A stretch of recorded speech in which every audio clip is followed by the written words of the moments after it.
Welcome to the complete timeline of the Poppy Playtime series. This will be including events that were alluded to prior to the chapters themselves, and also content shown on the Mob Entertainment YouTube channel. I will be showing the events shown chronologically, while also giving a play-by-play of the events that occur within the 5 chapters released thus far. Please keep in mind that the full story of Poppy Playtime is not yet released, so new things will likely be added as future chapters come out. Let's get into it. An aspiring young inventor by the name of Elliot Ludwig founded a toy-making company, focused on creating great products for children to enjoy and keeping parents all around the United States happy. Playtime Corporation, or better known as Playtime Co., soon became the biggest and most successful toy manufacturing company in the world. 1930 would also mark the creation of a construction company, Warren Bark Construction by Darwin Silver. They would go on to help build much of the facility for Playtime Co. in the coming years. On the 6th of March 1946, future Playtime employee Edward Ritterman is born. Playtime Corporation took the world by storm due to its innovative toys. It was in the 50s that Elliot would create a doll, inspired by his daughter Poppy Ludwig. He would call the special doll Poppy Playtime. The doll had a special ability to hold a full conversation with a child, a truly remarkable feat. You aren't just purchasing a toy for your child, you're giving them a friend that they can actually speak to, and it speaks back. It helps with social skills and relationship building, something that you simply couldn't get with any other child's toy. The doll would prove so successful that it would hold the position as the company's most popular toy for 34 consecutive years. It's really no surprise that Playtime Co. found the success that they eventually did. Playtime Co. has many different employees, all of which joined the company at different times, but we know that one employee, named Thomas Clark, would join Playtime Co. in 1955, working as a pediatrician for the children that resided within the place Playtime Co. named Playcare. In the late 1950s, a brand new toy was introduced to the public by Playtime Co., Doughy Dough. It would be the second major commercial hit for the company, and would be revamped every decade there on out. Plus, you could get the added bonus of morphing Doughy the Dough Man into whatever your imagination could think of. The 60s proved to be a critical turning point for Playtime Corporation. After the huge success of Poppy Playtime for the past decade, it was time for Playtime to expand even further.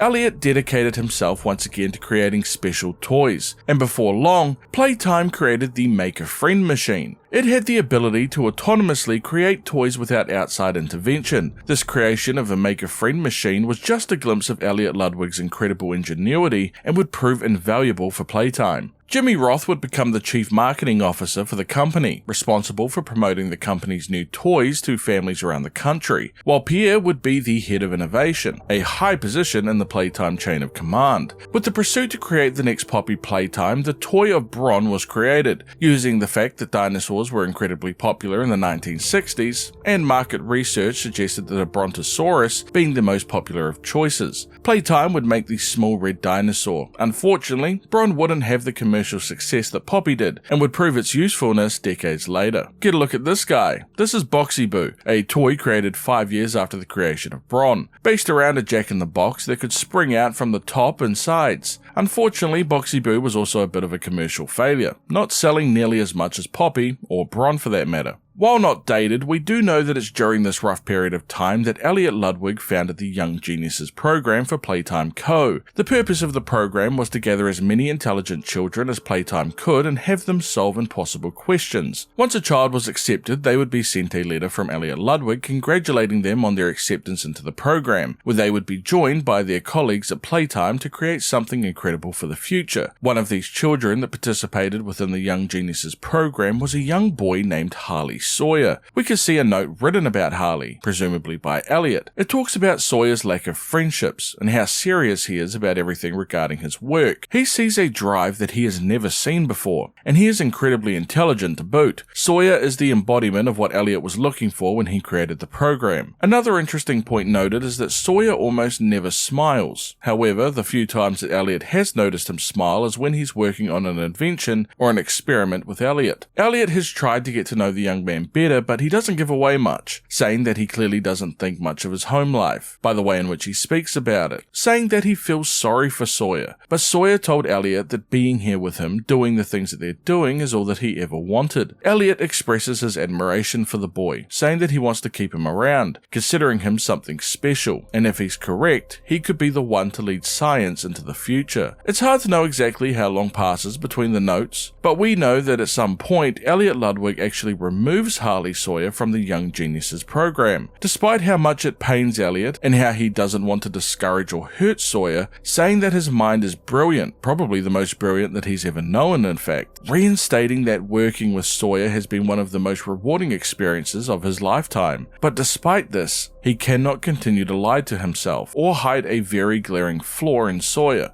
his lack of humility. He states how science should serve humanity, and that progress for the sake of progress does more harm than good, and throughout Sawyer's time in the program, Elliot has tried to temper his humility much like he had to do with himself in his youth, but it only incites anger in Sawyer, saying that Sawyer lashed out at Elliot in the evening and stormed out of the lab, telling Elliot not to be soft and how progress doesn't care about how anybody feels about it. This way of thinking scared Elliot, and he was lost in finding a way to convince Sawyer of the alternative. He began reflecting on his own youth, where even he himself had a similar outlook as Sawyer does, saying that the one thing that changed him and gave him a new perspective of things was seeing the world and people bouncing back from rejection and hardship through connection, saying that rejection can sometimes be the best thing for us. It reminds us why actions matter and who they're for. It made him a better person, and as such, he hopes that by removing Sawyer from the Young Geniuses program will make him better too. He finishes the letter by challenging Sawyer to head for home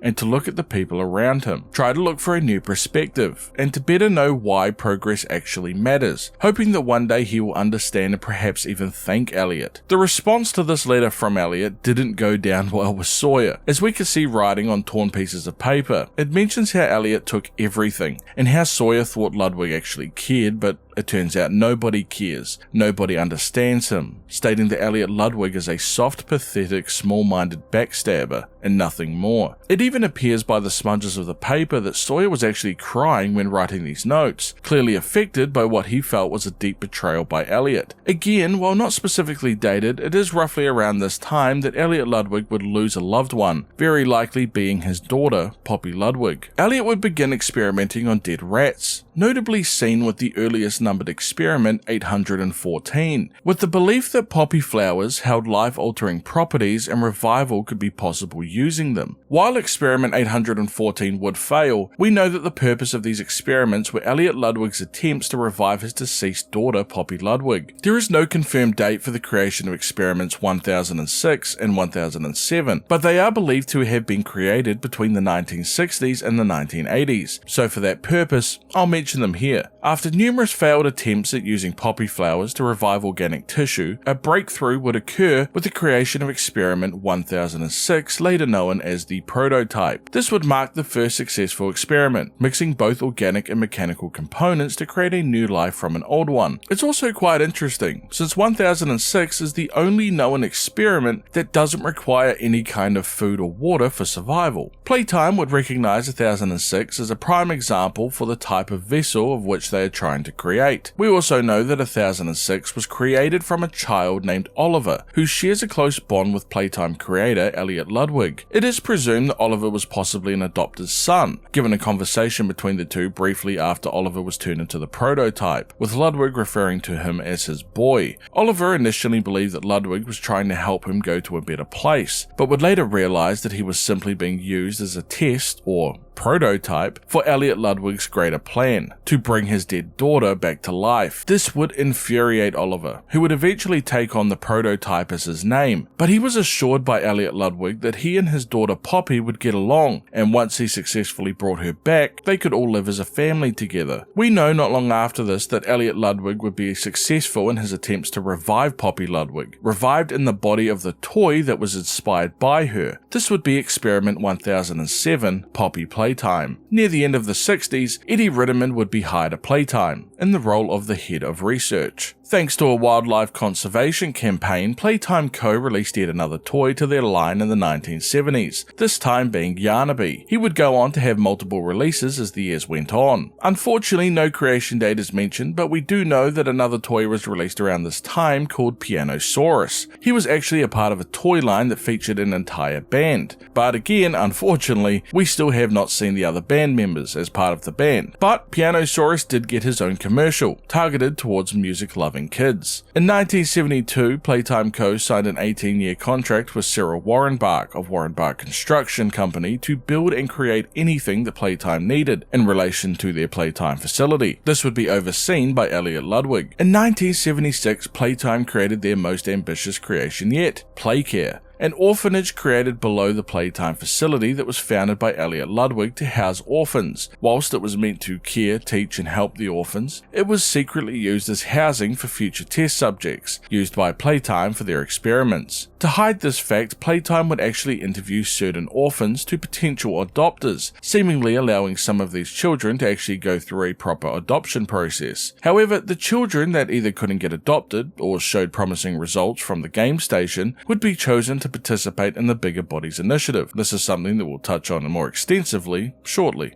In 1979, the toy Candy Cat was born. At this point, Playtime was being criticized for being too old-fashioned, so they wanted to create a more mischievous and free-spirited character. Candy Cat's tongue was the main selling point, as children could roll it up and place it back into its mouth, along with a hatch on her back that children could store their candy. It was in 1983 that we had our very first big confirmed failure of a toy idea, notably Kick Me Paul. I mean, look at this abomination. Somebody just drew a face on an orange and gave it arms and a hat. It had been intended that kids could hit or kick him, but Playtime recognized the stupidity of the design and rejected the toy, believing that it went against their brand values, mentioning how the toy was laughed out of the presentation and that, well, nobody liked him. Despite its rough reception the first time around, it was actually resubmitted for consideration. Jimmy Roth, the chief marketing officer, believed that the sellability of the toy would be impacted more on its name rather than its appearance. Despite attempts at renaming the toy, it was once again denied, and Kick Me Paul would take its rightful place in a room later known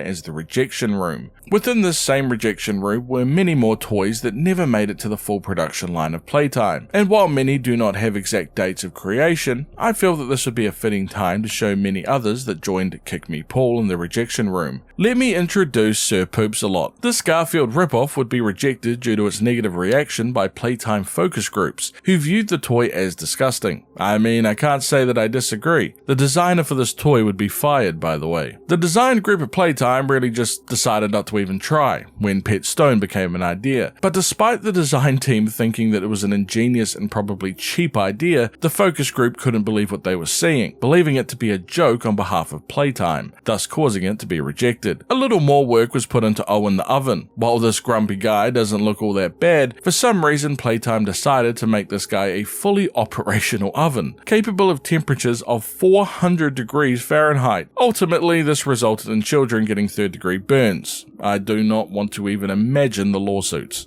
Love Bug is a design found within the rejection room, and to be honest, this looks exactly like something Playtime would create. And while we don't have any information as to why the design was rejected, we do know that it never made it to full production. A similar design that looks right up Playtime's alley is Petite Pooch, who also never made it beyond the concept stage. Sunny Buddy sports a carefree, laid-back look, and that's probably because he will never have to worry about making it to the production line. We also don't know why Buddy never worked out, but I for one would like one of these guys on my desk. The egg-shaped surprise here would also not make it to commercial shelves, intended to be cheap so children could purchase them with their pocket money, and designed to be a collectible. Playtime would shelve the idea as they pivoted towards larger toys. Daisy is probably the most notable rejected toy design, with the documents mentioning how Playtime had begun a big advertisement campaign for the would-be new toy, placing her all around Playtime Factory on posters and company branding. However, early tests with children resulted in many of them actually crying. Due to the negative opinion the toy was getting with kids, Lathpierre would order the removal of Daisy from all commercial and branding and reject the toy. But we know that, for whatever reason, Daisy was not fully removed from branding and can still be seen throughout the facility to this day. There are are hopes within the company that they might be able to revive the character in the future with a less creepy form. 34 years after the creation of Poppy Playtime will come the second major selling success in Playtime Corporation's lifespan, this time the creation of a toy named Huggy Wuggy. The purpose of the toy was its ability to give children hugs, using its long arms and pleasant and welcoming demeanor, with the toy's ability to hug you forever being a major design point for Ludwig. It would become one of Playtime's most successful products,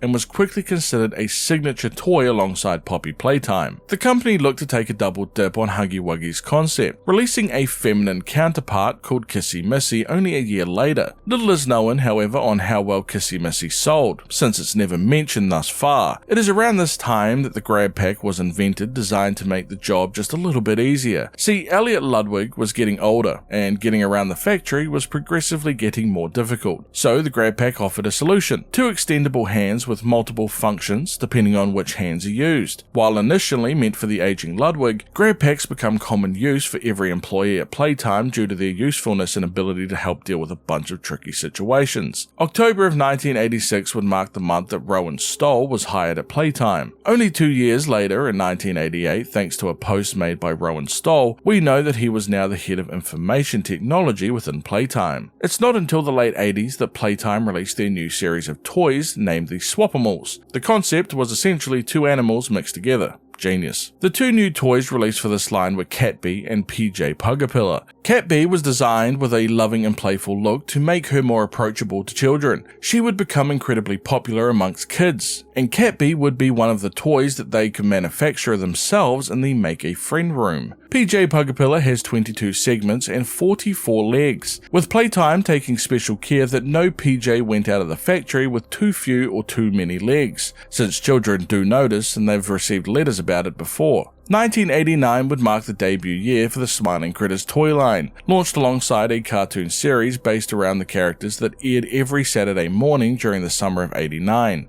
A group of animal friends with distinctive colours and symbols as pendants, alongside different scents that correspond directly to each toy. It was key to Elliot Ludwig that each toy had its own personality and expressed key values that he believed in. The toy line consisted of Leader Dog Day, an energetic, upbeat and welcoming sort. He represented the values of friendship and support, and sports a sunshine charm around his neck, and the scent used for him is vanilla. Bubba Bubbaphant is smart and knowledgeable, representing the values of studying and reading, often making observations, and loves to share knowledge to his friends. He sports a light bulb charm, and his scent is lemongrass. Bobby Bearhug is the caring and loving of the bunch, showing her values. She is the one to calm her friends down if there's ever any conflict. She loves hugging and always suggests activities that help build bonds between one another. Her charm is a heart, and the scent used for her is rose. Hoppy Hopscotch can be a handful to deal with, impatient and loud, but also energetic and a positive attitude, being a big motivator to her friends. Her values are getting out of your comfort zone and trying new things. She sports a lightning bolt charm and has a peppermint scent. Kickin' Chicken is all about having fun and being active, skilled in skateboarding and generally having a cool, calm demeanor, but deep down he does scare quite easily. He shows the value of being able to face your fears head on, sporting a star charm and has the scent of ylang ylang. Crafty Corn is the artist of the group,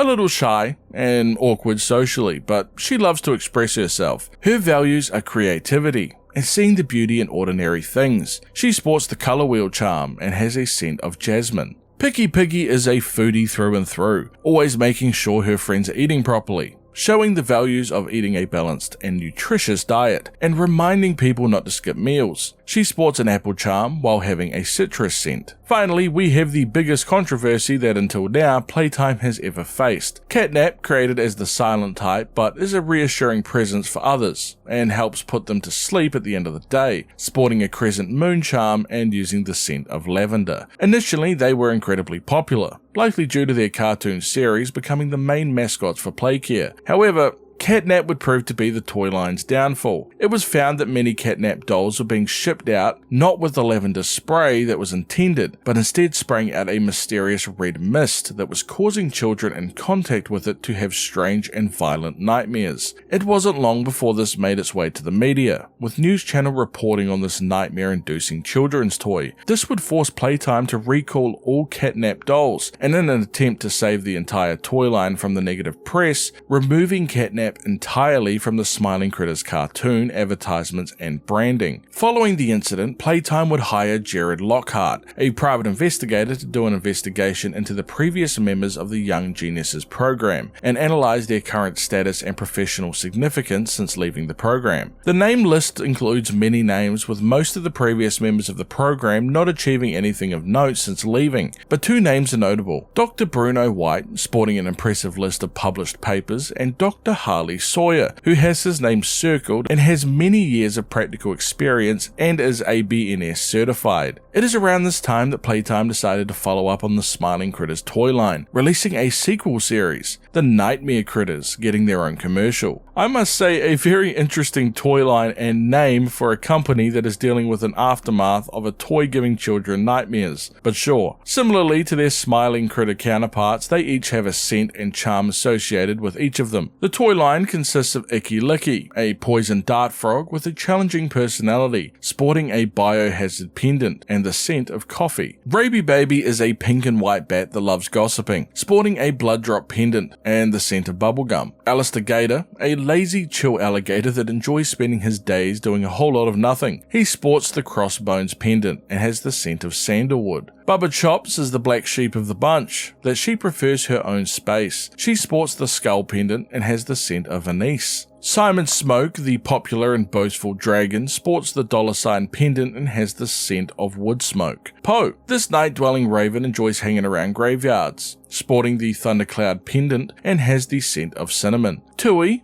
the self-proclaimed trash rodent, loves collecting garbage. He sports the fishbone pendant and has the scent of petrichor. Rounding out the list is Maggie Marco. She loves her foods, in particular sweets. She has the shark tooth pendant and rocks the scent of chocolate. Nothing is noted about the success of the toy line, or if there was any backlash over the name, but they are quite the addition to the Playtime roster. We know that it was in 1989 that an incident happened as written about by Joel Sinclair of the Playcare department to Stella Graybar, involving an orphan named Theodore Gramble. Theodore was found by Sinclair rummaging through his file cabinets in his office, while he was meant to be at the Playhouse during this period of time. Sinclair was initially angry with Theodore, but quickly realized that the boy barely knew what he was even looking for. He would question the boy, with Theodore telling him that his friend told him to take a look. Originally, Sinclair thought another orphan was daring Theodore to act out, but when asked who the name of his friend was, Theodore told him that he doesn't know what his friend's name is, and that nobody else even knows that he exists. He was told to look for a file, but he couldn't remember which one specifically. Sinclair was told that Theodore has an imaginary friend, hardly rare for a child his age, but something about this feels different. An imaginary friend asking for something so specific is strange, not to mention the worrying trend of behavior exhibited by Theodore noted by Playcare staff. He decides to pull Theodore Gramble into a special counseling session to find if there is a deeper reason or motivation for his actions, and regularly draw pictures of them together. As it turns out, Sinclair was right in thinking the circumstances of this imaginary friend were strange, since it wasn't imaginary at all. It turns out that the friend speaking to Theodore Gramble was Experiment 1006, the prototype, the first ever successful experiment, and highly intelligent, gaining the boy's trust, and would convince him to steal 2 grab pack devices alongside 2 green hand attachments, with the goal of escaping the Playcare facility by opening up the maintenance door. However, during their escape attempt, Theodore, due to his young age of only 7 years old, would overcharge the grab pack, electrocuting himself and requiring immediate medical attention to live. Interestingly, despite having his opportunity to escape, the prototype would choose to save Theodore's life instead, grabbing him and taking him back to the office of Thomas Clark. This whole encounter shocked Clark, who wasn't even aware of what the prototype even was, and he couldn't believe what he was seeing. This act by the prototype would save Theodore Gramble's life, but in the process, revealing himself. After the incident, Thomas Clark and Joel Sinclair would speak to one another, talking about the burns that Theodore had had from his injuries and stolen grab packs. They wonder how a 7-year-old boy would even know what to do with grab packs in the first place, with Clark mentioning this thing that he saw that brought him to his office was possibly this imaginary friend that Theodore was speaking about, pointing out that whatever it is, it's real. The prototype would be captured in the lower levels by security, but private investigator Gerard Lockhart, who conducted an investigation into Theodore Granville's incident, concluded that the prototype cared enough for Theodore to give up his own freedom to save that boy's life. While no year is given, we know that at some point by 1990, Elliot Ludwig, the founder of Playtime Co., is dead. He was found dead inside of his estate alongside an eviscerated young child, which tarnished his reputation and legacy within the public. After the previous investigation into the old members of the Young Geniuses program and being provided a list of names and current status, one particular person stood out for Laith Pierre, even circling his name, Dr. Harley Sawyer. He would send a letter to Sawyer, introducing himself as the head of innovation at Playtime Co. He throws mild insults towards Sawyer, who is now Dr. Harley Sawyer, a neuroscientist of little reputation. Ouch. He points out that Sawyer is not a major player in his field, but he does have ambition and grand ideas. He offers Sawyer a chance to put those grand ideas and ambitions to the test, with a project of a lifetime. He asks Sawyer to meet him in person to discuss the details on January 15th of 1990, stating that this is Sawyer's way to get ahead, the opportunity that he has always been waiting for. We know that shortly after this meeting with Laith Pierre, Harley Sawyer would begin taking part in Playtime experiments after learning that Playtime Corporation, the biggest toy manufacturing company on the planet, was actually doing special experiments on rats. Finding Elliot Ludwig's research on experiment 814, seeing that Elliot was changing its feeding cycles and submerging it within a gel-like mixture made from poppy flowers, Elliot believed that the properties of the poppy flower offer life-altering effects and is attempting to revive the rat after a week of being submerged within this gel. This particular experiment failed, but he is interested in the idea that something larger could yield different results. Along with records of previous smaller level employees, seeing experiments and coming in contact with things that in reality they should never have been able to see. Fascinated by the scientific possibilities, along with the fact that the company could face bankruptcy if the public were to find out about these experiments, Harley decided to find a solution to the problem. Declining profits, along with lower level employees that should have no knowledge of such experiments actually witnessing it with their own eyes, was a lawsuit waiting to happen. So Sawyer proposes an idea of developing large toys that will increase the workforce and cut staffing costs at the same time. It also lowers the chances of an employee talking to an outside source about what they've been witnessing within Playtime. It's a win-win all around. He calls his solution the Bigger Bodies Initiative, and requests that he oversee and lead the project, something which Playtime eventually does agree to. They would promote Sawyer to the head of special projects, and he would begin his work to recreate Elliot Ludwig's previous work. Experiment 1015 was the first mentioned. Its neuronal reactivation failed, and while the use of systematic tissues seemed initially promising, it ultimately yielded no results. The subject failed, but this does not discourage Sawyer. This is a new field of science after all, and there is no clear path. Experiment 1026 was alive for only 45 minutes, with 3 of those minutes actually containing anything resembling a conscious state. During its first signs of awakening, 1026 sat upright as if startled by something. It began blinking at the other end of the observation room. The staff quickly began checking equipment and proceeded to ask 1026 questions, but they would get no answers. It did, however, look at the person speaking to it and was able to track moving objects, such as a staff's index finger when prompted. 1026 would then lay back and close its eyes. Only a few minutes would pass before its blood pressure began to fall and would eventually die. Attempts at resuscitation were not successful. Experiment 1160 would mark a huge change, and the first success of the Bigger Bodies Initiative. They are no longer tied to the size or morphology of their test subjects, meaning that all experiments prior to 1160 were actually contained to the size of the child that was being used to create them. 1160 represents a new approach to this project, proof that it can be done. It would mark the first of this new initiative, the best of these big bodies. There is no information on the test subject that was used to create 1160, otherwise known as Boxy Boo, but the experiment would be used to get rid of employees who found out about the things that Playtime were doing without having clearance to do so. They would continue to improve their procedures, and on top of that, Laith and his money men would be happy. They will have their investments and see money saved, which means that Sawyer will be able to continue on with his work. He views the findings of 1160 extremely promising. It is during 1990 that Playtime Co. and Warren Bart Construction Company would renew their previous contract, this time with the added print that Warren Bart Construction will build anything that is requested by Playtime Co. and will be finished within a reasonable time frame, while also being reasonably compensated for the work if done within said time frame. They would be asked to build two facilities, one a laboratory, ordered by Eddie Ritterman, and asked to be kept under wraps, and preferably completed within a 17-month time frame. The other is a facility within Playtime called the Game Station that would work hand in hand with the Bigger Bodies Initiative and Elliot Ludwig's earlier experiments. This required the testing of human subjects, notably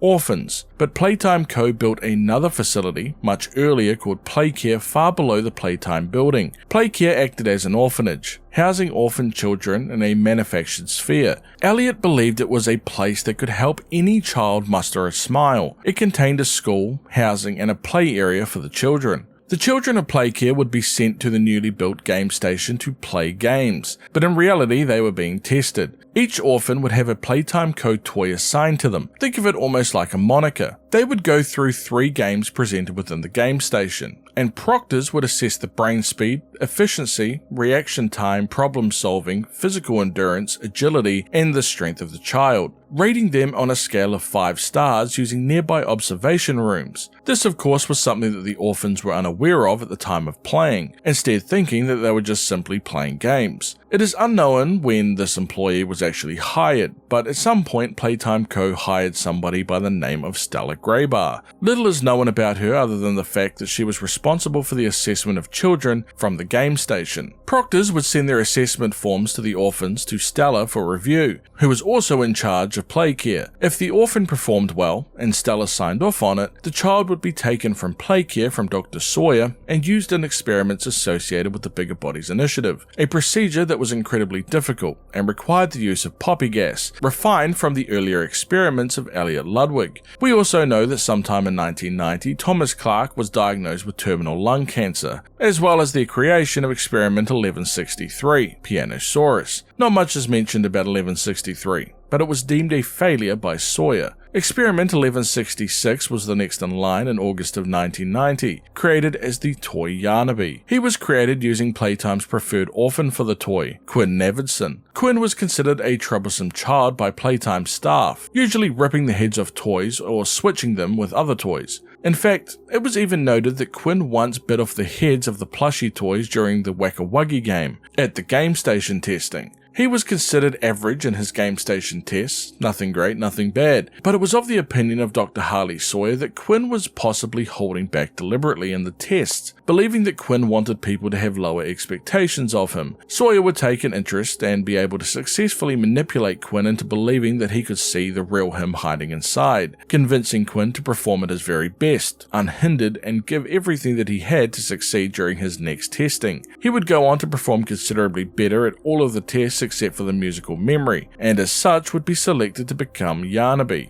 After the surgery to turn Quinn into Yarnaby, we can see a prisoner profile written by Dr. Harley Sawyer. It mentions how he lacks higher cognitive function, complex reasoning, and is generally unable to process simple speech. Physically, he is strong and agile, but Sawyer was hoping for a smarter mind behind the beast. 1166 does, however, show an odd sense of loyalty towards a select few security staff, much like a dog or a cat would act towards a trusted owner. He wants to bend and twist that loyalty, saying that improvements can still be made, but 1166 is a funny little creature. It sits in the corner and watches, something that Sawyer gets a good laugh out of. He plans on isolating Yarnaby, giving him no contact with anybody except himself. Since he is extremely important to the program, it is only right that he is protected at all times. Not to mention how he can always get a laugh out of the pathetic little sounds that it makes. By the time he is done with it, Sawyer will be his entire world. It will know nothing else. It is unclear exactly when the facility was built or when it became operational, but we do know that it was prior to Experiment 1170, so I felt it best to be added here. It contains bedrooms, schools, and playgrounds, along with secure rooms that had televisions playing specifically made videos from an employee of Playtime called Miss Gracie. As soon as a procedure for the Bigger Bodies Initiative has been completed and the subject is deemed stable, they are moved to the reconditioning facility. The goal here is to watch and observe behaviors of of the newly turned children, now inside of their new toy bodies. They must condition the experiment to believe that they are, and always have been, a toy, while also testing their cognitive and emotional stability, and ultimately making them subservient to playtime. They must bring joy to others, and if they don't adhere to the conditioning, then they are simply just bad toys that must be disposed of. While it isn't stated, it is suggested that majority, if not all Bigger Bodies Initiative experiments have gone through this same reconditioning. Playtime has also managed to create a machine capable of capturing small isolated moments in subjects' short-term memory, and then being able to replay those memories with whomever is within the machine, allowing them to experience it firsthand. Sometime after the creation of 1166, Yarnaby, the next experiment noted is 1170, Huggy Wuggy, created from one of the most successful toys in the Playtime toy line. 1170 would be placed inside of the reconditioning facility, forced to do numerous tasks to gauge his emotional stability. 1170 would fail almost all of his tasks, and even kill a Playtime employee called Lewis, when he manages to break free from his chair and corner him in a hallway. In November of 1990, Playtime would create another experiment, this time being 1172, called Kissy Missy. When she had her procedure, it left her extremely stressed and having episodes of shaking, heavy breathing, decreased concentration, and emotional deregulation. 1170 and 1172 at some point were placed within the same environment within the reconditioning facility, likely as a way to calm down the incredibly aggressive Huggy Wuggy. This seemingly worked, as Huggy Wuggy would be placed as a security guard within Playtime, while Kissy Missy would be taken to the shelf for further testing.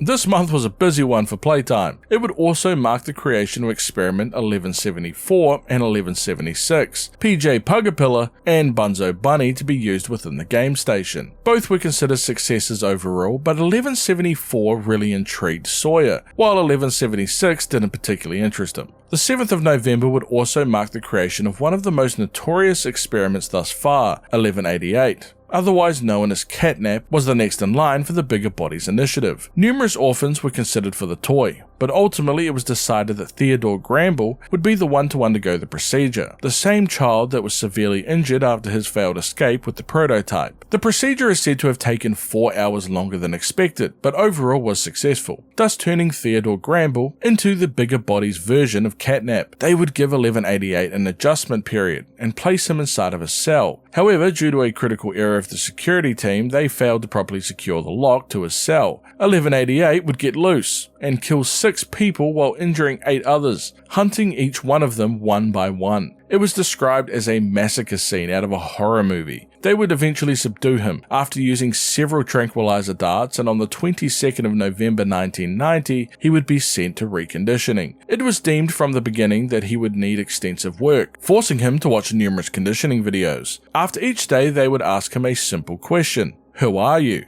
For 49 days, he would answer that his name was Theodore Gramble, but after consistent reconditioning, he finally acknowledges himself as Catnap. His reconditioning was now deemed complete, and he was transferred to Playcare, where he would act as a type of protector for the children within Playcare and have the ability to help the children sleep using the red gas developed by Playtime. This would also assist staff in taking different orphans away during their sleep, so as to not rouse suspicion from the other children, blaming their absence the next morning on illness. Not long after this, scouting for candidates began for Experiment 1198, Raby Baby, with a girl named Jane being looked at as a great candidate after Sawyer was impressed after how she managed to make PJ Pugapilla lose her during the statues game. Finding out that she deduced that PJ would hear and smell to find you, so she buried her clothes in the foam pit to distract him. The next experiment is 1199, also known as Bron. This one was a unique case, since it was actually an employee of Playtime that had volunteered to be the subject for the experiment instead of an orphan child. 59-year-old Thomas Clark, who 6 months earlier had been diagnosed with terminal lung cancer, would undergo the procedure. They would place his organs, eyes and brain inside of this Bron toy. Tests done shortly after the procedure showed that 1199 was disorientated and having no recollection of memories or what was going on around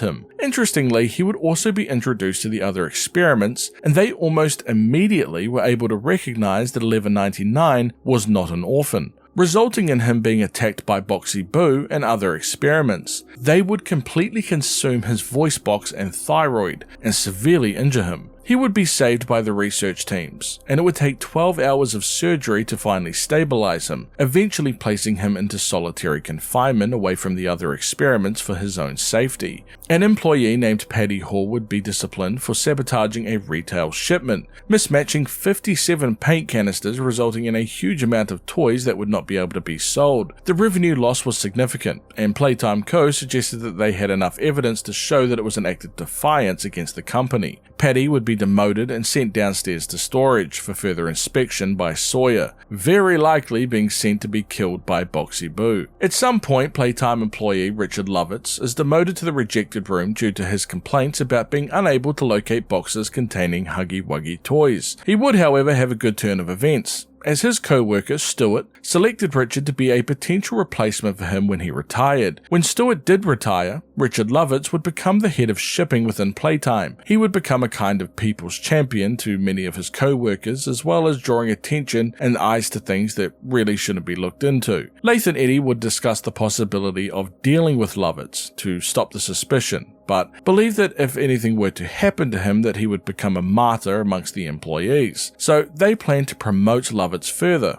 giving him a new title, maybe a parking spot or even a new car, thus isolating him from the staff and making it appear that he has sold his soul to the company, losing his support and destroying his reputation all at once. We know around this time that Experiment 1202 was created, called Giblet. We don't yet know the human used to create 1202, but we do know that they had some kind of history with Poppy before all of this went down. Somewhere in the 90s, we know that a young girl named Michaela Hyssop is used as a subject for an unnumbered experiment of Candy Cat. We can see the results of her game station performance, but we don't know anything further. It isn't stated exactly when, but Playtime were working on some new toys behind the scenes, specifically two, an orange robot toy and one that they called Mummy Longlegs. They would decide to continue working on Mummy Longlegs, but it remained in the design stage for a while. However, in early 1991, Playtime would begin working on Experiment 1222, using the still in development Mummy Longlegs as a body, due to their want to test a new elastic plastic material that they had just created. They would choose Orphan Marie Payne for the procedure, and before long, Mummy Longlegs has now come to life. She possessed the ability to stretch any of her limbs for several hundred feet and displayed a unique personality, acting as a mother figure towards the children and other bigger bodies experiments, incredibly caring and protective. However, towards staff she was incredibly hostile, but it was deemed appropriate to integrate her into the game station due to her positive behavior with children. An interview between Jessica Newman and Mummy Longlegs would commence, where Mummy Longlegs would get aggressive, mentioning the name Maria, and how Playtime took Maria away from her. The interview was cancelled, and Playtime attempted to try and use another experiment to try and calm her down, similar to what they did with Huggy Wuggy. Now, along with Mummy Longlegs' design, Playtime also created a family package, including Daddy Longlegs and Baby Longlegs.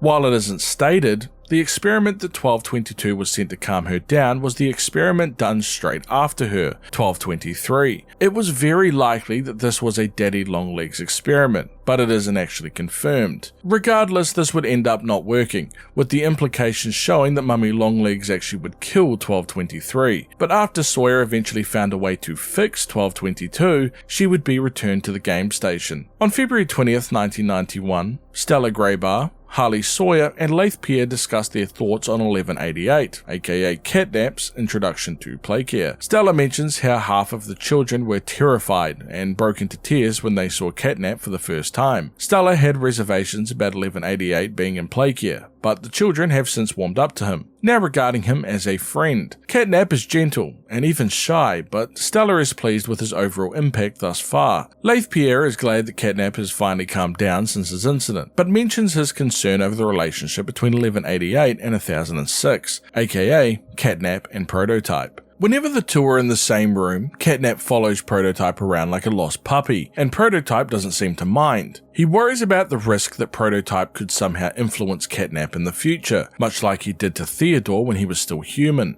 On March 21st, 1991, Marcus Brickley, played wonderfully by fellow YouTuber Jacksepticeye, has an interview with Laith Pierre regarding a sighting of a long creature with 50 legs during his shift at Playtime. This was later revealed to be the monster version of PJ Pugapilla, the toy released in the 70s under the Swapamals toy line. This gives us our first example that not all employees at Playtime were aware of the Bigger Bodies initiative, and that it was only on a need-to-know basis within the company. On March 30th, 1991, the head of information technology, Rowan Stoll, makes contact with Laith Pierre about the possibility that Huggy Wuggy, who was disguising himself as a statue during the Playtime tours, could potentially hold nanny cameras within its eyes. Multiple guests have been complaining that the Huggy Wuggy statue was staring at their children. While it sounded like a joke, Stoll believed the guests. Interestingly, this shows that Stoll was unaware of the Bigger Bodies initiative at the time of this report, despite being a high-end employee at Playtime Co. It would be on May 28, 1991 that Rowan Stoll attempts to go back on his earlier reports to Pierre, after seemingly finding out the truth about the Bigger Bodies initiative, saying that he interviewed the maintenance guy and found out that he failed to lock Huggy Wuggy's eyes in place, causing it to dangle out, informing Pierre that there would be no more videos about these instances from him. On July 15th, 1991, Rowan Stoll made note of an old employee confidentiality agreement, stating that he would soon be killed. He feels that Playtime Co. are aware that Rowan knows about the initiative, and has been writing him up for disciplinary measures constantly since his last report in May, mentioning that only 4 days prior, somebody loosened the bolts on his car wheels, causing him to almost die in a car accident. He plans on escaping, but intends first to expose the Bigger Bodies initiative to the world in just 1 week's time, using the server maintenance shutdown as his window to upload the evidence. He is aware of a creature that eats people, and believes that he may be the next target of this creature, even mentioning how Laith Pierre is now a completely different person to his normal self, and is clearly very scared of him. Rowan would write a goodbye message to his mother, essentially telling her that he isn't coming home, and giving her a code to get onto his computer that will contain information that needs to go to the police before asking for forgiveness. We know that Rowan Stoll died July of 1991, as seen on camera footage being eaten by Boxy Boo, the same creature that he had heard about eating people. Playtime would release a memorandum, stating that they will be doing a thorough sweep of the Playtime computer database, in other words, deleting sensitive information. They would use Rowan Stoll's name to sign off on the memo, but this is very likely a cover-up by Playtime, since we know that he has already been killed by this point. It's in 1992 that Playtime, after seeing how popular 1222, aka Mummy Longlegs, is with children within the game station, deciding to create the Mummy Longlegs toy along with her family counterparts Daddy Longlegs and Baby Longlegs to the public.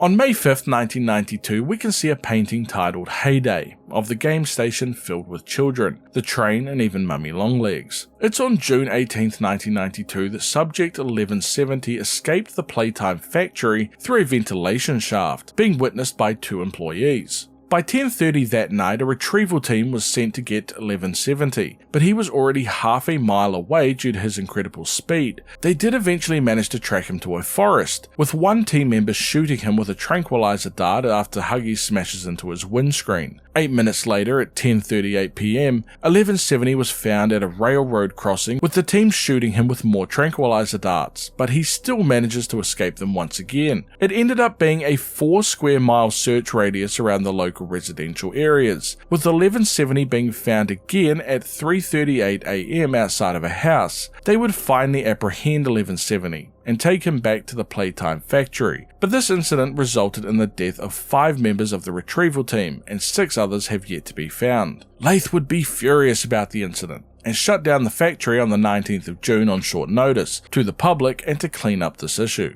It is here on Christmas Day of 1992 that a young kid named Jack Ayers would receive a Doughy the Dough-Man toy as a present from his parents, including an invitation to visit Playtime Co. A month after the invitation, Jack, along with his mother, would attend a tour of Playtime. Jack, while being extremely curious about the vats below, would actually fall down into the vat, containing dough that was used to create the Doughy the Dough-Man toy. We could actually see an incident report regarding what happened to Jack by the employees that were guiding the group through Playtime, Brendan. He mentions how he struggles to remember what happened and that it's all jumbled up in his head for some reason. He talks about how they usually have no problem on walkways around the vats, but since the group was so big, the back of the group dragged behind and he heard a scream. He cites some possible reasons as to the incident occurring, such as bad safety equipment or poor parenting, or maybe Jack is just a stupid kid. He finishes the report by asking that none of the consequences for what happened come back to him, telling Playtime to take whatever they want, but not to tell anybody that it was him. He's just a kid. He has a future and he does not want this to hang over him. Tell the parents, news, and everyone that it wasn't his fault. The injuries to Jack Ayers were obviously horrific, but Playtime had an idea. They were in the process of creating Experiment 1322, Doughy the Dough Man, as part of the Bigger Bodies initiative. However, they were looking to break new ground. They wanted to put numerous children inside of one single toy, balancing the consciousness of the experiment, but select specific children to mesh together and not allow a misregulation of emotions. It was decided that they would use Jack Ayers, the young boy injured during the tour, along with two other orphans currently residing in Playcare, Kevin Barnes and Matthew Hillard, to create Experiment 1322.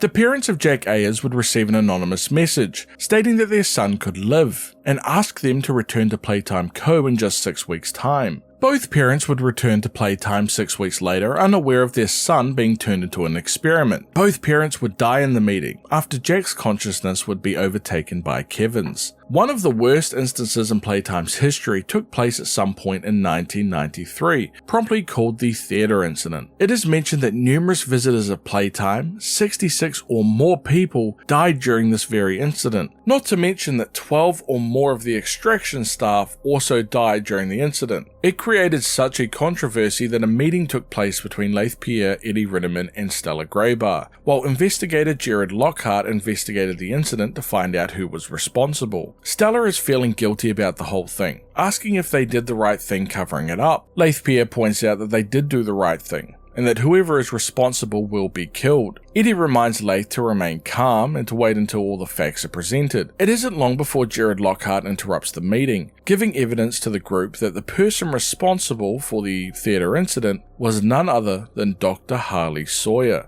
Leith Pierre would immediately order that Harley Sawyer be turned into an experiment for his role in the theatre incident, and orders Dr. Bruno White to carry out this procedure. It isn't stated how they managed to capture Harley, but we do know that he was turned into Experiment 1354, otherwise known as the Doctor. He would realize quickly after awakening that he has been betrayed by Playtime, calling them all traitors, especially by his right-hand man, Bruno White. It isn't long after this that Playtime would order the construction of the Shelf, a prison facility where Playtime could house their most dangerous and problematic experiments. After the theatre incident, Playtime would send in a team of resource extraction specialists to unsecured areas of the factory to retrieve toy parts in an effort to create more giant toys. However, little did they realise that experiments 1160, 1170, and 1222, otherwise known as Boxy Boo, Huggy Wuggy, and Mummy Longlegs respectively, were sent to kill them by a mysterious voice, which is theorized to have been the prototype, instead directing the body parts that the retrieval team was sent to get to a feeding area for other smaller toys to eat. In 1993, Playtime Co. releases the BoogieBot toy to their toy line, which was said to be a big success with its customers. We see that Warren Bar Construction has issued a warning to all people involved in construction in the lower levels of the Playtime facility to be cautious of using heat-based methods or any kind of combustion in areas containing red smoke, saying that it is highly combustible and that the lower levels of the facility are not yet equipped with the appropriate filtration system to make these areas safer like the upper levels. On August 8, 1994, one of the Playtime orphans, Riley, writes her first entry into a journal that was given to her by her counselor in Playcare. She is tasked with creating 2 lists, the things that are currently most important to her and why. This is used to help Riley deal with more trauma of losing her parents and help her open up more. She wants to be more comfortable at Playcare and find out if her life really matters and if the lives of her parents really mattered, since she is scared that since anything can happen in an instant that can just leave you with nothing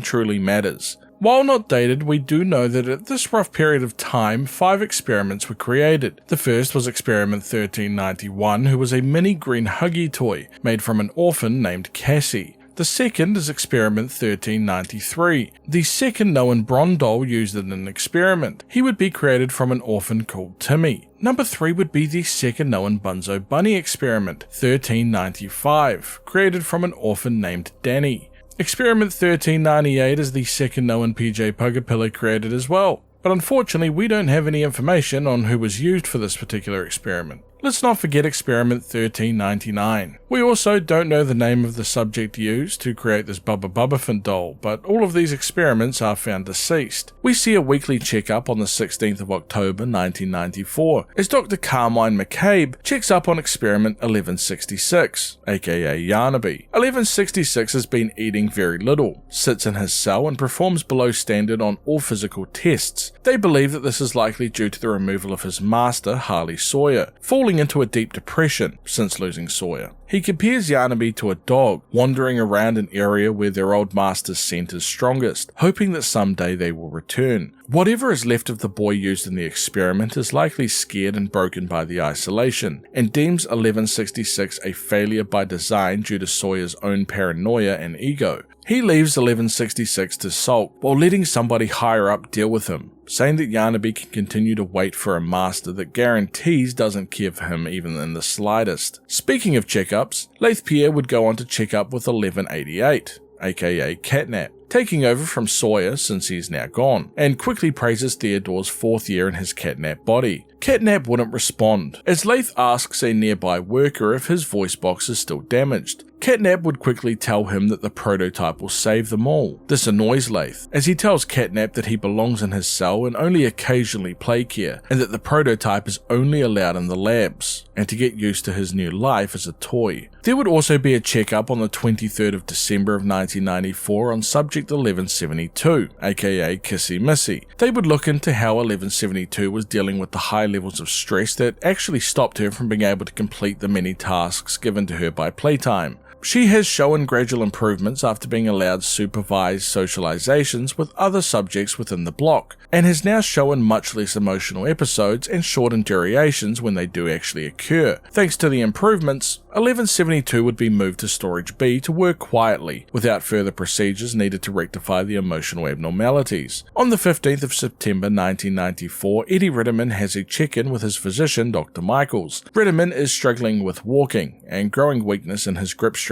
and legs. He is dealing with near falls almost daily and experiencing a more rapid physical deterioration. The doctor believes that he has Kennedy's disease, with supportive care and pain medication being prescribed going forward. On January 14th of 1995, Riley would write her second entry into her journal. She speaks about how the children around her are talking about being chosen, something that Riley struggles to understand, thinking that they mean chosen for adoption. She decides to think about whether she wants to be adopted, and tries to feel what the other kids are feeling every day, since if she was happy like them, then maybe she could appreciate everything more, and then she might want to be chosen too. In January of 1995, another experiment, 1424, would be created. January 24th, a meeting is held to see who would be fired for the 1994 sales figures. On the 1st of February, a bunch of new orphans have arrived at Playcare. February 10th, 1995 is the final dated journal entry from Riley. The rest are all undated. She has been chosen by Dr. Bruno White, and for a while she hasn't known where she wanted to be, but finally she is happy. She has had a bunch of interviews and many didn't like her, saying that she's too quiet or too anxious and that she doesn't get along with the other children. However, somebody must have taken a liking to her finally, since they've agreed to let her keep her journal. She hasn't felt like this since before her parents' accident, and Claire Harper, her counsellor, has helped her a lot in recent months dealing with her grief. She looks forward to trying to grow into a woman her parents would want her to be, and to make them proud. Also to make more friends and to stay happy. Even considering the idea of opening up her own orphanage, a lot like Elliot Ludwig has done here with Playcare, to help care for and teach children in the future. March 9th of 1995, Playtime Park, an amusement park created by Playtime, would have an inspection. March 13th, Playtime employee Preston Willard meets with lawyers to discuss their latest lawsuits, with another lawyer meeting on the 15th to discuss an injury that one of the other lawyers sustained during their visit on the 13th. April 21st, Experiment 1424 has a checkup. While we do not know what this toy represents, we do know that they suffered with confusion, memory loss, and thought disorders shortly after being made. They would have fleeting moments of true awareness, with his speech being incoherent, mumbled, and rare, struggling to move its limbs or react to stimuli, and only reacts to their birth name. But even this is rare. On May 26th, Preston Willard would meet with Harley Sawyer, who is now an experiment. July 18th, a meeting to change Playcare's schedule, and on August 3rd, Preston Willard was on the verge of quitting Playtime but was eventually persuaded to stay. In July of 1995, we see a shipping manifest for two projects, Broader Horizons in the United States and Garden World Play Park in Asia. Broader Horizons are already weeks behind schedule, and Play Park requires more than they're currently able to provide. The shipping list includes 10,000 red corn poppy seeds and 1,000 poppy pickers, plus a variety of construction supplies. On August 6th, Experiment 1468, aka Lily Love Braids, would be proposed for the Bigger Bodies Initiative. It mentions the use of materials for 1468 would be changed significantly to use horsehair, used for its increased strength, durability, and flexibility.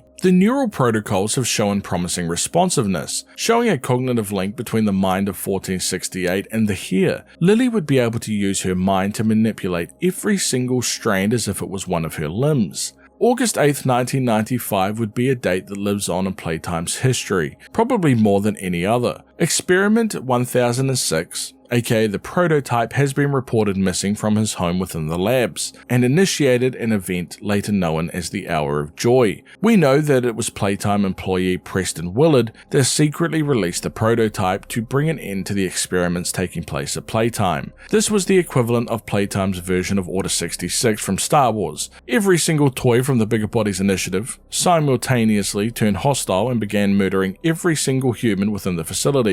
This also correlated with the transportation of Kissy Missy to Playcare as part of the Bigger Bodies contingency plan, but she would go on to break free from her constraints during the Hour of Joy and murder the employees tasked with moving her. We also know that it's during the Hour of Joy that Experiment 1199, aka Bron, who was created from an ex-employee, Thomas Clark, was ripped apart and killed by the other toys after his solitary confinement cell opened up. It is also during the Hour of Joy that the prison warden within Playtime runs to Experiment 1354, aka the Doctor, Harley Sawyer. The warden is in absolute disbelief that this could even be happening, due to all of the failsafes created that would need to be broken for the experiments to be getting out. Sawyer explained that Playtime is full of traitors, but the warden points out that the only people with the clearance to get through executive access are Laith Pierre, Stella Graybar, Eddie Ritterman, and himself. Sawyer promises to help the warden get out of this alive if he gets him the Omni Hand, thus enabling him to control doors, opening and shutting them to create a safe pathway from the rampaging experiments. The warden would give Sawyer the Omni Hand, not wanting to wait around and die. The toys would go on to dispense of the employees' corpses by dragging them down to the lower levels of the factory and using them as a source of food. We know that the player character was not present during the Hour of Joy, even though they were an employee of Playtime, and we believe that Laith Pierre is also still alive post-Hour of Joy, with him also not being present. In terms of people that we do know that survived the actual Hour of Joy event and were present for it, are two Playtime employees, Preston Willard and Jessica Newman. They would hide for 10 days in a barricaded room using a map to attempt to escape. It is here where we find out that Preston was technically the one responsible for the Hour of Joy happening by releasing the prototype. When they attempt to escape, Huggy Wuggy would find them and chase them off, resulting in them both being separated. The prototype would hunt down both employees. He would find Preston Willard, the same man who had freed him, and would do him a favour for always being kind to him, turning Preston Willard into a toy.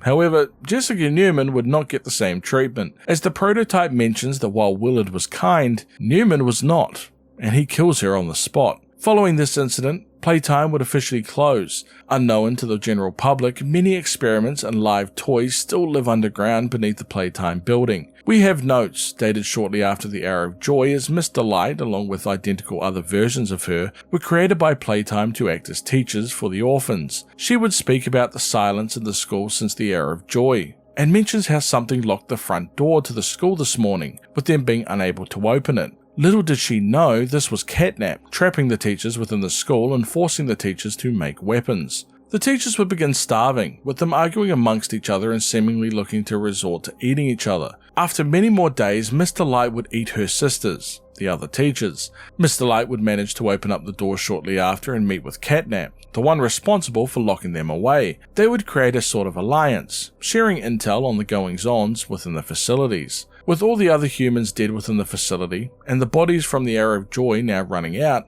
the toys would begin to have a serious food shortage, which would result in the bigger toys starting to eat the smaller ones in order to survive. The prototype would promise toys within the facility food in return for their loyalty, with anyone not following his rule being killed or punished as a result. On the other side was Poppy Playtime, who united numerous other experiments to fight back against the prototype's rule and begin a kind of rebellion, working together to survive. We also have an inventory list for the goods that were mentioned in the shipping report, but this time it seems that a toy within the facility has had access to the goods, as it seems to be eating the poppy seeds, mentioning numerous times how much they need more tasty seeds. The internal conflict within the facility would go on for years, until Poppy mysteriously would disappear from her people. Unknowingly to all of them, Poppy has been captured by the prototype, and placed inside of a doll case as punishment for rebelling against him. Dowie the Dough Man would take over as leader of the rebellion in Poppy's absence. A great war would happen in 1997 between the rebels of Safe Haven and the prototype's people. It is suggested that 60 toys died over the course of the year. It got so bad that the rebellion's leader, Dowie, would almost flee his people and the fight altogether, but eventually he does return after thinking it over. February 9, 2001, Hoppy Hopscotch, along with other toys aligned with the rebels, are attacked in an elevator while trying to move supplies, losing the supplies in the process. They would return to safety before Dowie tells them to rest up while he goes to get more food and bring more backup to Playcare. It's in October of 2003 that the toys released a newspaper article to all other toys. It talks about a group of toys that fled the factory shortly after the Hour of Joy, led by Gentle John. 23 bodies were found in the Innovation Wing and confirmed to be these defectors, saying that John refused to fight for them during the Hour of Joy, and to spare no tears for him and his Joyless, reminding them all that there is no hope above them. It also mentions the Safe Haven, calling it the Unsafe Haven. Food supplies are low, and reports are that toys within the Safe Haven are eating each other, smelling of soggy plush and blood. It goes on to mention that rebel leader, Dowie the Dough Man, has a big appetite, and previously at one point ate one of his own parents. We have a reconnaissance report within Playtime facility on the 15th of December 2004. It mentions how the Doctor has booby-trapped much of the construction tunnels with freezing traps in order to restrict Dowie's movements, as losing Dowie would be catastrophic for the rebellion, since they rely on him so much and he protects much of them. They are attempting to figure out the best course of action for escape, listing each of the cell blocks, and reasons as to why they wouldn't be successful escaping if they went to each one. They seemingly decide on the barracks, which contains a security system that could totally kill them all, but they are not sure if it's still operational, deciding that their best bet is going to this place that might kill them instead of a place that they know will kill them. Another reconnaissance report can be found on the 10th of January 2005. The prototype has continued to find ways past the traps, and they are unsure how. They have to keep changing the setups. The prototype has spent the night right outside the security door, staring and tapping on the wall. They have double-checked every single entrance and made sure that the place is good and locked down. They are unsure how long the defences will last, but they are now completely surrounded, all sides above and below. This is the end of the line. There is no place left to run or hide. We know around this time that the prototype would meet with Sawyer. They speak about a mysterious project, with the prototype questioning if sparing Sawyer was even a smart idea. Sawyer wants to access the labs, and tells the prototype that it will take time for them to perfect something, with the prototype denying his request and telling him that time is something they simply do not have. Sawyer points out that they have almost no test subjects to use, not to mention 0 staff to carry out the procedure. It is all down to only himself. Even Playtime at their peak struggled with these two things, let alone now. The prototype once again urges speed, saying that if Sawyer is stalling or planning anything worse, that he'll just simply kill him, since after all, the only reason Sawyer is still alive is because he was deemed useful. In 2005, an ex-employee of Playtime is sent a letter. The letter describes the impossible, that the missing Playtime employees that disappeared almost a decade ago are actually alive within the facility. It requests the employee to return to the facility and to find the flower. This would be the player character. And we now get into the present time of Poppy Playtime and the events that take place for this ex-employee as they investigate this mysterious letter. We're going to have fun with it, but just understand that we might be going over some things already discussed here in the outline time part of the video, as we find these pieces of information. And of course the countless amounts of lore that can be found throughout the employee's journey that isn't dated, which we have not yet covered at all, which provides a bunch more context and a complete experience. I hope you enjoy it.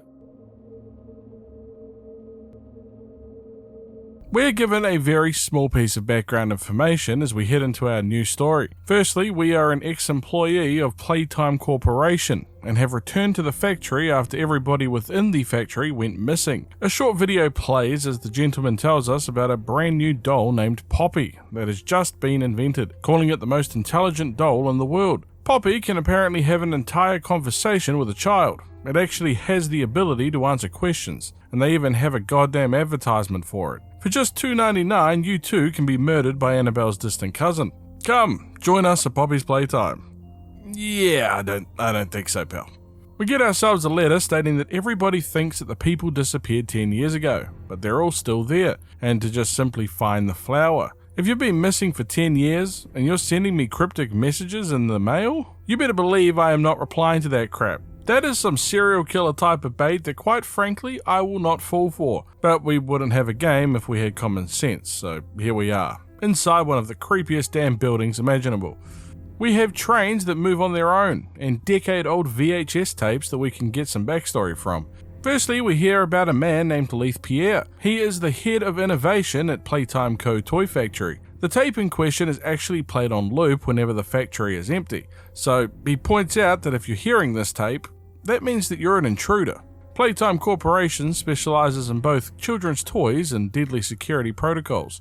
He gives us a warning telling us to leave if we know what's good for us, and of course we choose to ignore that threat and face the threat head on. Another VHS tape explains a contraption used around the factory called a grab pack. It's essentially a jetpack with hands. Something I think that even Elon Musk would be quite proud of, to be honest. Introducing our very first creepy puppet. Created in 1984, this is Huggy Wuggy. Yes, that is the name. Remember that these hellspawns are meant for children. Huggy Wuggy is considered by Playtime Corporation as being one of the best toys for connecting people together. The founder of the company, Elliot Ludwig, created Huggy Wuggy with the intention of being able to hug you forever. It was a success by using Playtime Co.'s 4-step process to create lifelike toys, and is actually the most popular and best-selling toy that they have so far. Doing some puzzles gives us a key and we can continue further into this hellscape. We have to divert some power around and find a company poster that pretty much points out that old Pierre didn't like getting spooked very much. When we arrive back out, Huggy Wuggy is gone. Of course it is. Another VHS tape suggests that Huggy Wuggy's boxes have been going missing on a regular basis, according to the workers, mentioning how the toys are meant for orphans, since the whole hugging thing. But they've been getting a lot of heat from the higher-ups for constantly misplacing the boxes. We get ourselves our first upgrade by finding our right hand for the grab pack, and head further into the facility. This time to a type of toy assembly area called a Maker-Friend. Elliot Ludwig invented the Maker-Friend machine in 1960 and is deemed one of the most creative, impressive, and advanced things that he has ever created. It is solely responsible for every single Playtime Co. toy sold on the market today, using parts and paint to assemble the toy, and can even do a quality inspection on its own. Essentially, this machine is responsible for probably hundreds of people losing their jobs, in all reality, but quite an impressive piece of machinery, especially for the 1960s. Another VHS tape is an interview with a Playtime Co. employee named Stella. She is asked why she wanted to work at the facility, stating that she has loved playing with toys when she was young and seeing it as magical, and she wanted to provide kids with the same magical experience that she felt as a kid.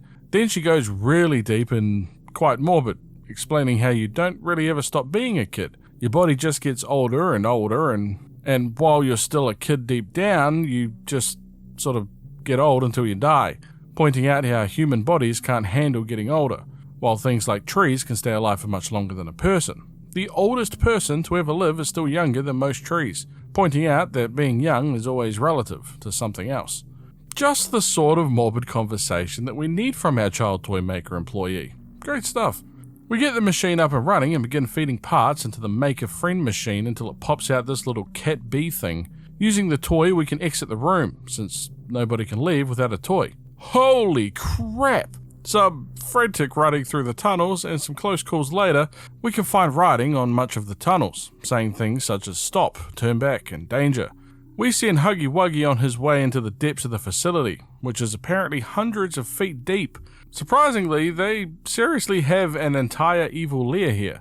What is also quite interesting is the fact that Huggy Wuggy, which is supposed to be a toy, seems to be leaving an awful lot of bloodstains wherever it hit on his way down. A great lack of stuffing, which is quite concerning to say the least. Another VHS is a log of an employee in relation to something codenamed 1006, named the Prototype. It mentions how coordination and cooperation are part of its skill set, much like the other experiments of his type, pointing out that the missing people are likely in relation to him, and that his absence was a flaw in the scientific process, since he should never have been unaccounted for. This log serves as a lesson and warning going forward to new employees. Future experiments are to be contained and disposed of in a secure location. The person speaking goes on a bit of a rant about how great he is and what this means for science before biting the bullet, just like the rest of them. We can find the big flower that references the flower mentioned at the beginning on the letter, from the missing people. Totally not a trap at all. Not to mention our little bee cat friend from earlier is now hung from the roof, with blood on it, and numerous written warnings. So, nothing ominous about this situation in the slightest. We head inside to a much better decorated area, if I don't say so myself. Look, they actually have wallpaper and lights. There is, however, a creepy room down the hall that leads directly to the Poppy doll. Remember when I called Poppy the cousin of Annabelle? Well, I mean, look at the casing. You cannot tell me that that is not a reference to the real doll. Poppy awakes and mentions how we opened her case and it cuts to black. And thus marks the end of Poppy Playtime Chapter 1. However, I do want to share a hidden VHS that could be watched on the Mob Entertainment YouTube channel, which gives some insight into Poppy. The VHS tape is titled Poppy Playtime Doll Maintenance Video and had a clear warning to not actually continue watching the tape. A warning that we will continue to ignore because this is a horror game, damn it, and we will never heed any warnings. First step, paint her face. Second step, polish her shoes. Then we just skip 3 steps and brush her hair. Now we've thrown steps out altogether. What the hell is going on here? So it seems that Poppy also has human blood, and the maintenance person has removed what appears to be a device from her back. She is all better now, still creepy as all hell, but better. Timeline-wise, we're jumping off where we left off in the first chapter, and we are greeted with another amazing Playtime Co-advertisement. This one is titled Mummy Longlegs, and is dated February 2nd, 1991, and of course contains a spooky face that appears for like a millisecond. It's actually embarrassing how long it took me to pause on this exact frame, but there you go, nightmares, you're welcome.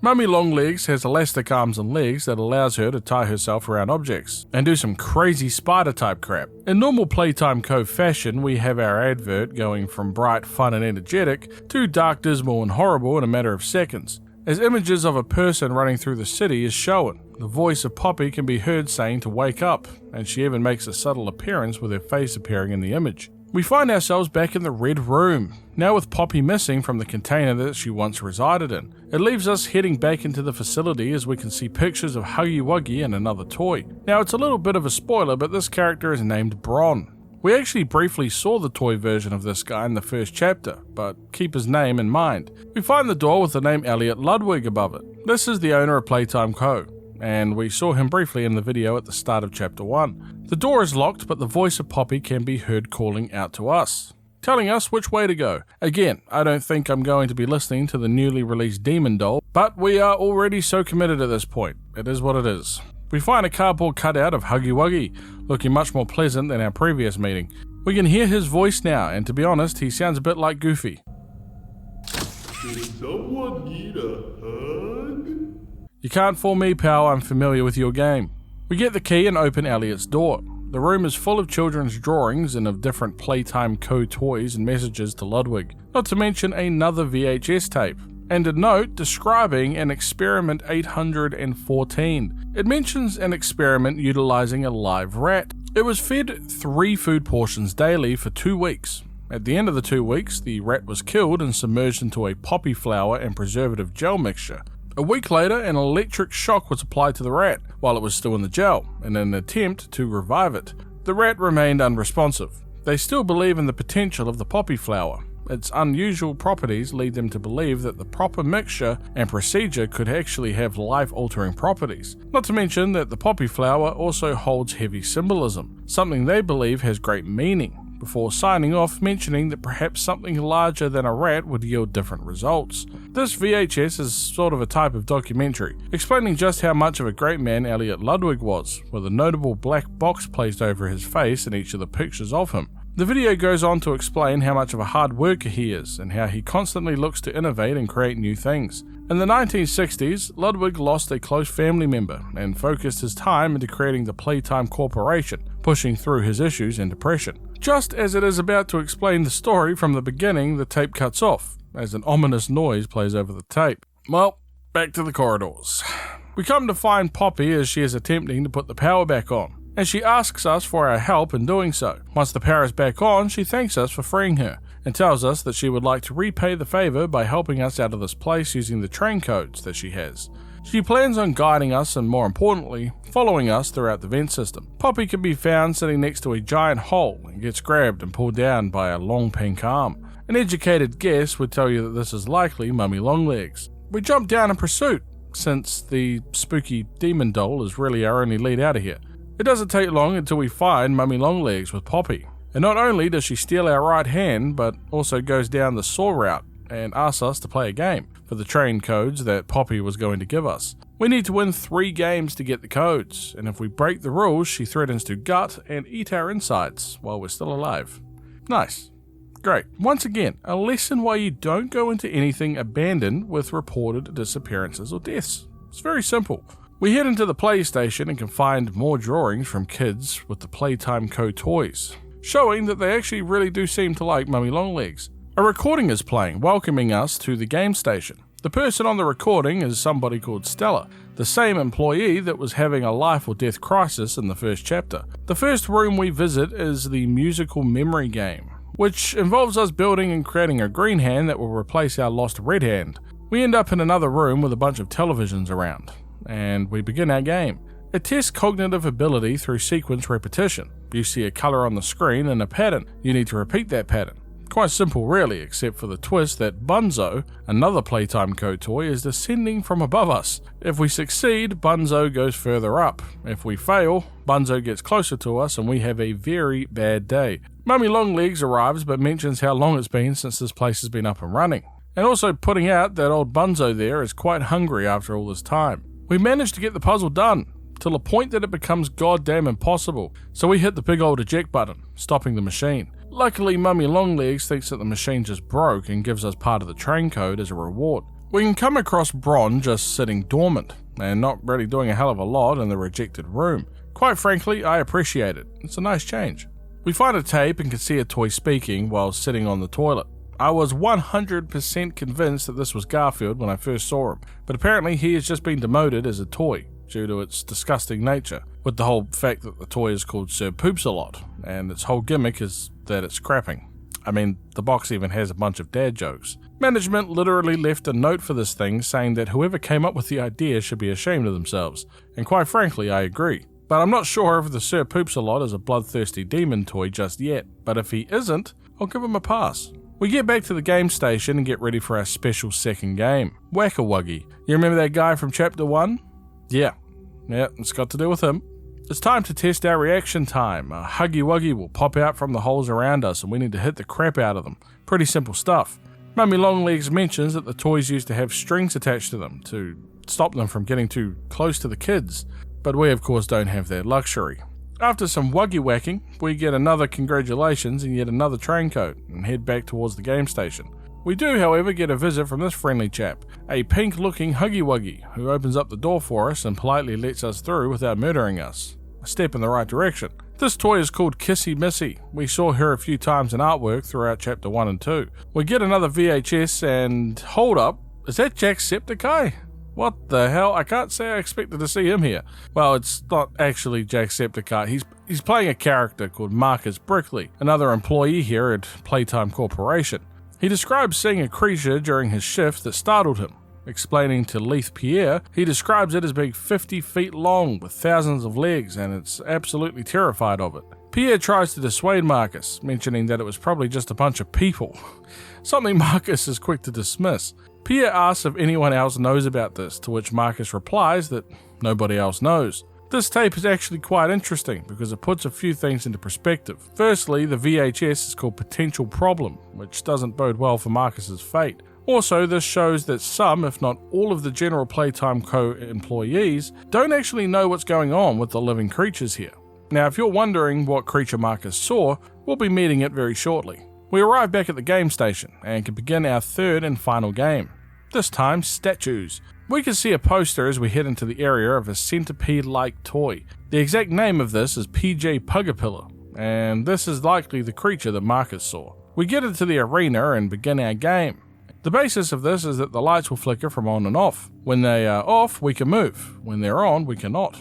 PJ Pugapilla here will follow us throughout, trying to catch us. And I mean, look at this thing. It is like the worst puppy imaginable. Mummy Longlegs comes back and explains how the orphan children would come here to play at the facility, and would call her Mummy since she was the closest thing that they had to one. But she feels wronged by them since they would leave her after playing the games. She feels that she was left here to die, and doesn't feel that she deserved that. But since we were a previous employee here, we do deserve it. We start running for our damn life in what is one of the most nerve-wracking games in the facility, I won't lie. We break into the control room and can find 2 more documents. The first is an assignment form written by Sarah Abel. It is a test subject form, stating that a subject named Michaela Hyssop is being assigned the toy of Candy Cat. It is evaluating Michaela's scores throughout the games at the game station, which now appears to have been used to assess orphan children for suitability in some kind of experiment. Firstly, Michaela got a rating of 3 in the musical memory, the rating being between 1 and 5, mentioning that she would get panicked whenever she got the pattern incorrect. In the Wacka Wuggy game, she also got a rating of 3, struggling with the grab pack and was slow to notice them in the first place, but did actually react quite quickly when she did notice them. And finally, she got a rating of 1 in the statues game, the worst score possible, since Michaela wasn't paying attention and apparently was screaming and pointing at nothing. The note ends abruptly with blood in the corner, suggesting that Sarah was possibly attacked while writing it. From the other document found was another test subject assessment form, written by Matteo Lata. It is also for Michaela Hyssop, but this time around her scores are much better, scoring a 4 in musical memory, a 3 in Wacka Wuggy, and 4 in statues. But it also states that she lacks focus on the statues game, pointing out that there's something that's drawing her attention elsewhere. The page ends abruptly also, meaning that Matteo was likely attacked or killed at the same time that Sarah was. We head downstairs as Mummy Longlegs calls out to us, mentioning that we won, and return to her immediately so she can give us the final code. But it is pretty damn obvious that we would not survive that encounter, since she openly states that she wants to kill us. We find another document upstairs, this time a transfer request for Mummy Longlegs, or otherwise known as Experiment 1222. It even states a real name, Marie Payne. It points out that she acts violently towards staff, but motherly towards other experiments since she is very protective of them.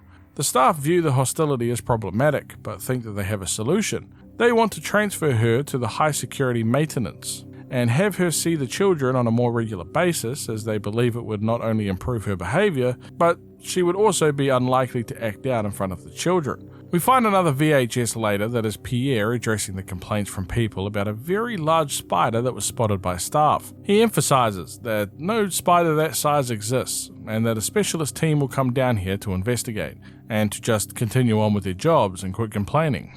Dear God! Oh, I hate jump scares so much, I really do. Mummy Longlegs reminds us just how much she hates cheaters like us, and has decided to play one final game before she kills us. Hide and seek.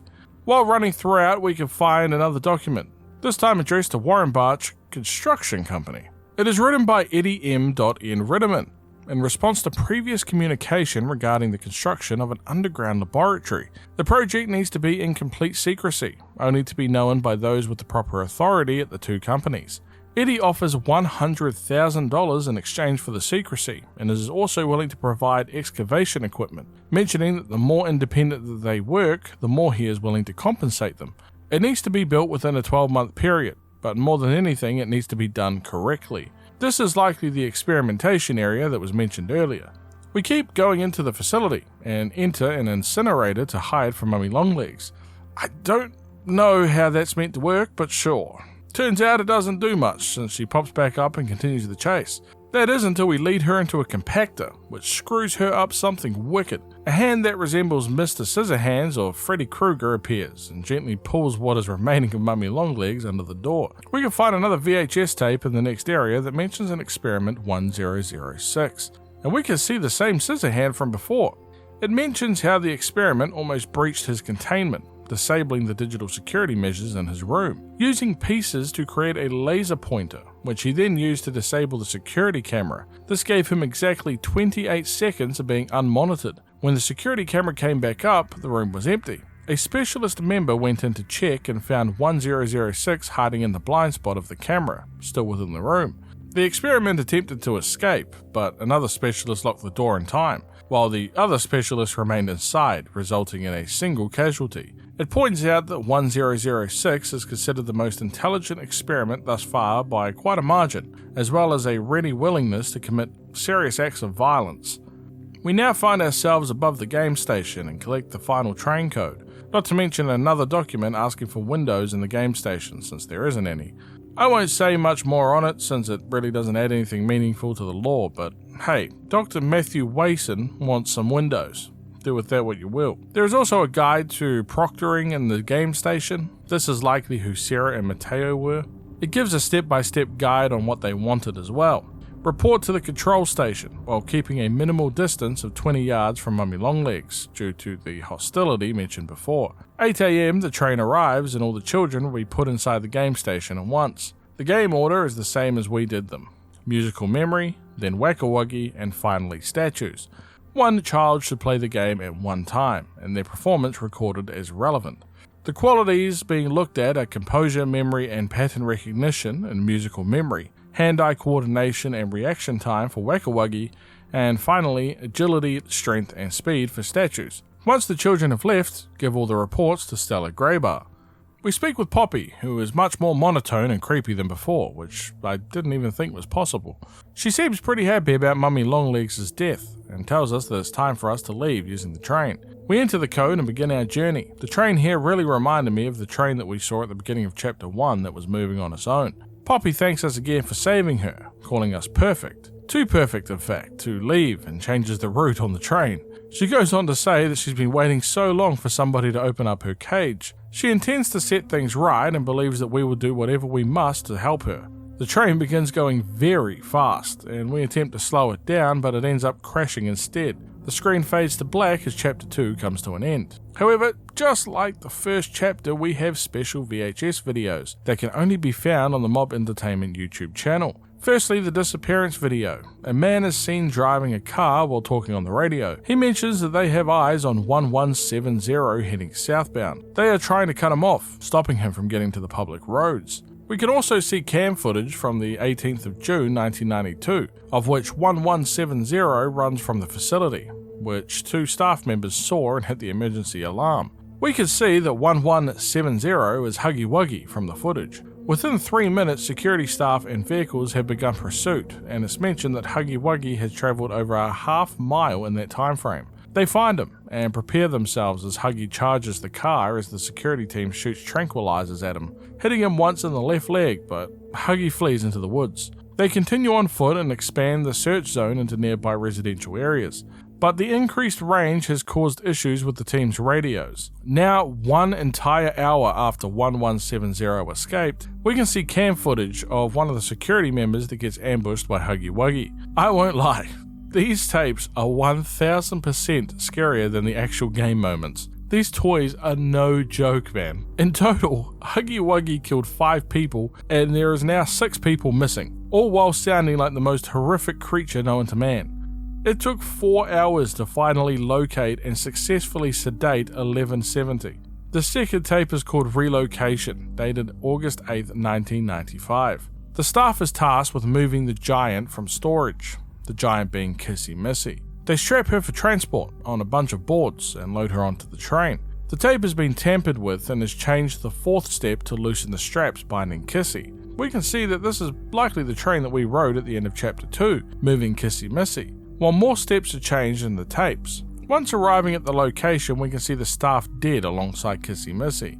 The final video is called Restoration, as we get a glimpse into the experiment room of Playtime Co. It mentions a test subject named Thomas Clark. He is 59 years old and is dying of cancer, and also notably a previous employee of Playtime Co. since 1955. He has even volunteered himself for experiment, codenamed Bigger Bodies Initiative. The staff can be heard speaking to the Bron toy, asking if Thomas can hear them, and Bron moves his eye. He is even given the 1199 experiment number, and he has displayed cognitive ability, but it is estimated to be roughly half the intelligence level that he previously was as a human being. The staff believe that he probably fails to comprehend what is happening to him and how he became a toy. It's also noted that other experiments have noticed that 1199 is different. We can see footage of 1199 as the other experiments all surround him and actually attack him, almost killing him.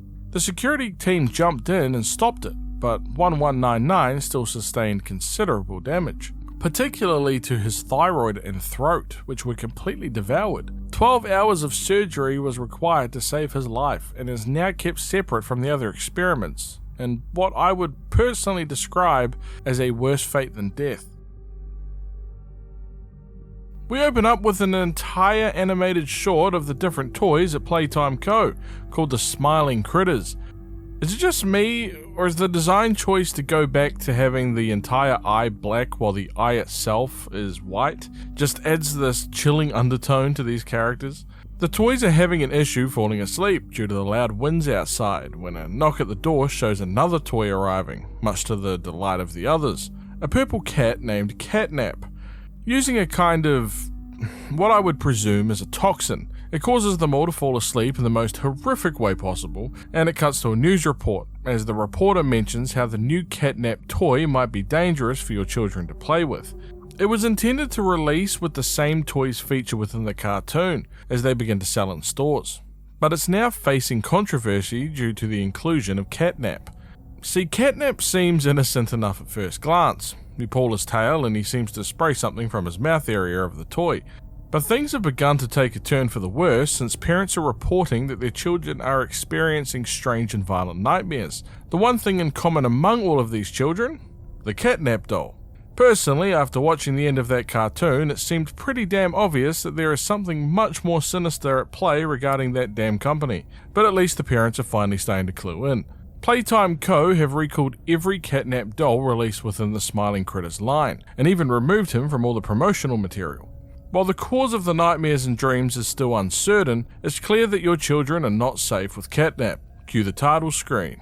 We continue from our previous story point in Chapter 2, as our main protagonist was knocked unconscious during the train crash, but while awaking we can see that something else currently has us in its grasp and is throwing us down a tube. A giant purple cat. I'm sure it's just a coincidence and not at all related to the cartoon that we just watched. We're in a trash compactor and we need to get the hell out of here quickly, which we do, eventually finding a VHS of Claire Harper. It is an interview as Claire is being asked questions regarding an incident. Claire explains that the children were going to sleep like any other night, while Catnap had the red smoke in the room with them. But suddenly, a scream. Claire mentions that this was not just a regular old nightmare. The pupils were dilated and their lips were quivering. I mean, look, if this was the thing tucking me in at night, I think I would also have the same goddamn reaction. That seems like a reasonable level of fear to me. Claire points out that the child's eyes were darting around the room, and even reported that it felt like her blood was boiling beneath her skin.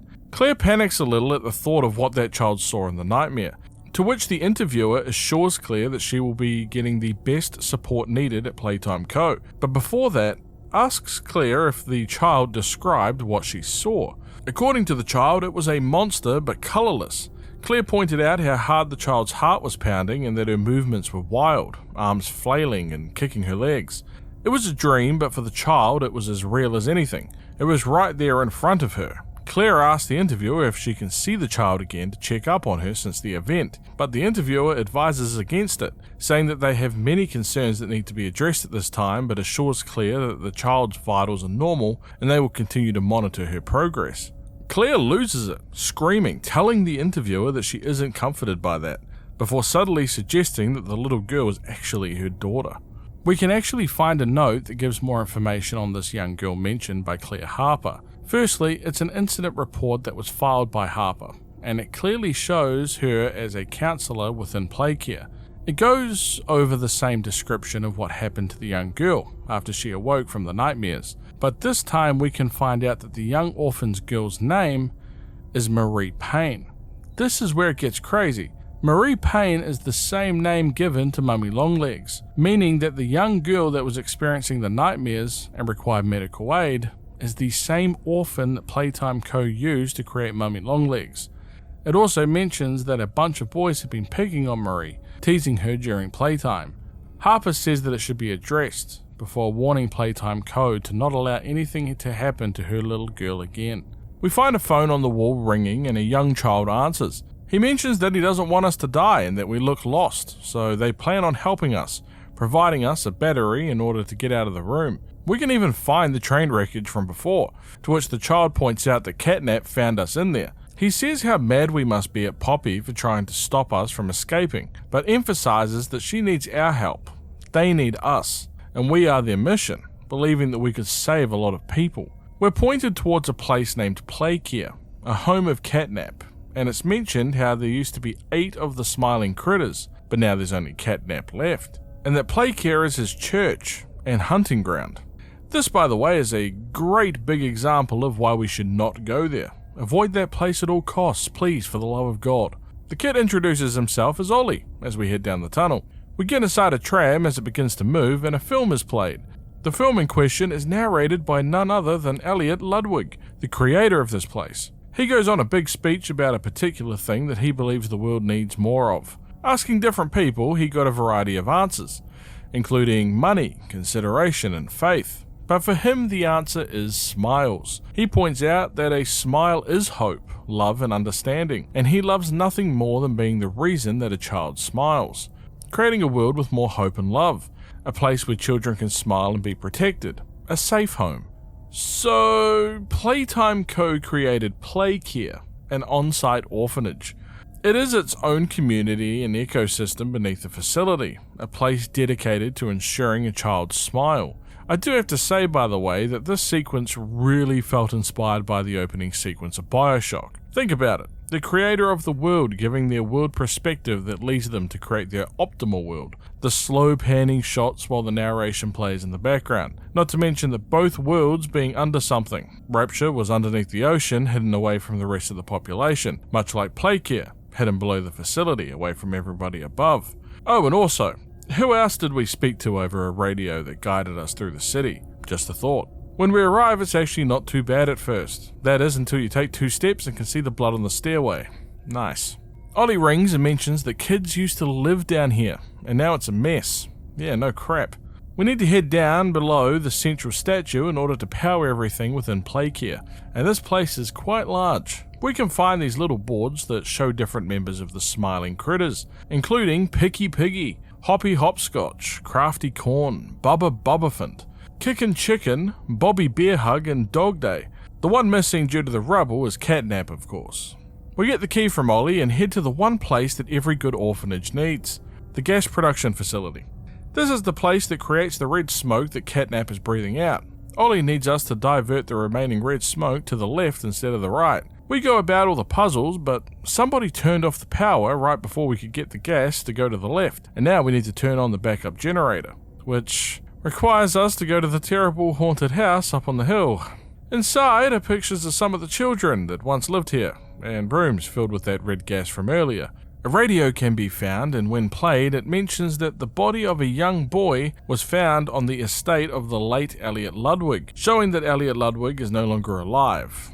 The child's identity is still unknown, but the remains of the child were found in a duffel bag upstairs in the house. It was reported by police on the scene that the remains had been disturbed, since key skeletal fragments and even organs are missing from the body. It is still open to the possibility that the extraction of organs and bones could have been the cause of death as well. Playtime Corporation were contacted for a statement regarding the news and responded with this, and I quote, "It's sickening.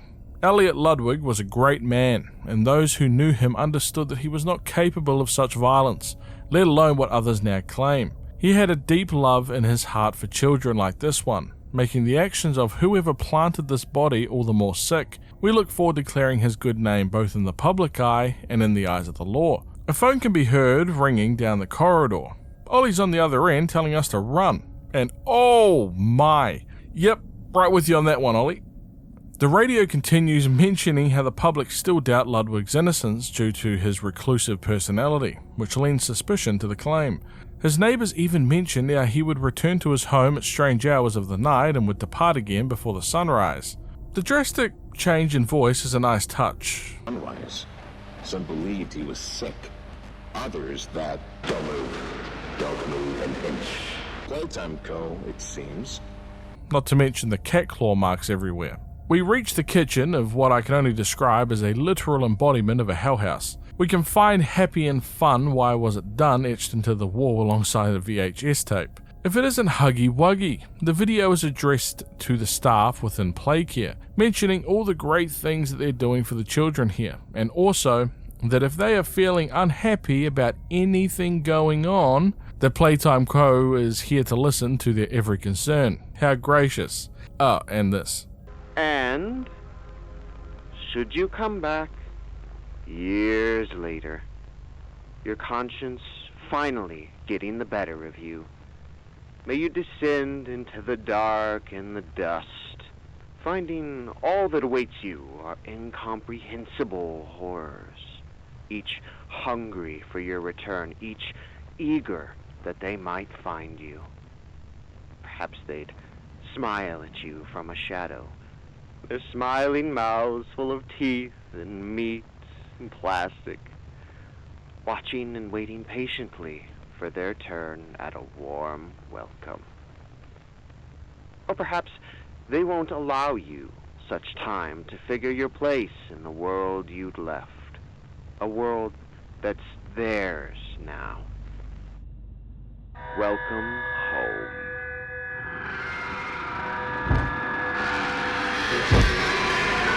Yeah, that's some straight paranormal It type of stuff. Dear God. It catches us and we awake back in the house. It's likely that we saw the nightmare due to the red gas from earlier. A neat observation is the cardboard cutout of Mummy Longlegs. These cutouts have been scattered throughout each of the 3 chapters. Upon pressing the button you get a nice little voice line. But this one of Mummy Longlegs doesn't actually say anything. Instead, it's just static, making me wonder if this is due to Mummy Longlegs getting badly hurt in the 2nd chapter.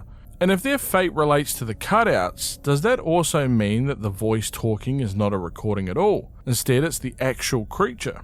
I guess the smiling critters would have been static also if that were the case, but hey, maybe they're still alive. We use a gas mask to traverse the rest of the house, since the red gas is everywhere, and we find another VHS. This time it is about Subject 1322, who was pulled from Home Sweet Home due to abnormalities in his neural signals. We can hear a voice in the background ask the narrator what Kevin is doing here, asking if he is sick and why he would be taken away. The narrator is clearly concerned, but assures the voice that Kevin is sick and needs help getting better here. He assures the child, who is revealed to be named Joseph, that his friend Kevin is getting the best care that he can.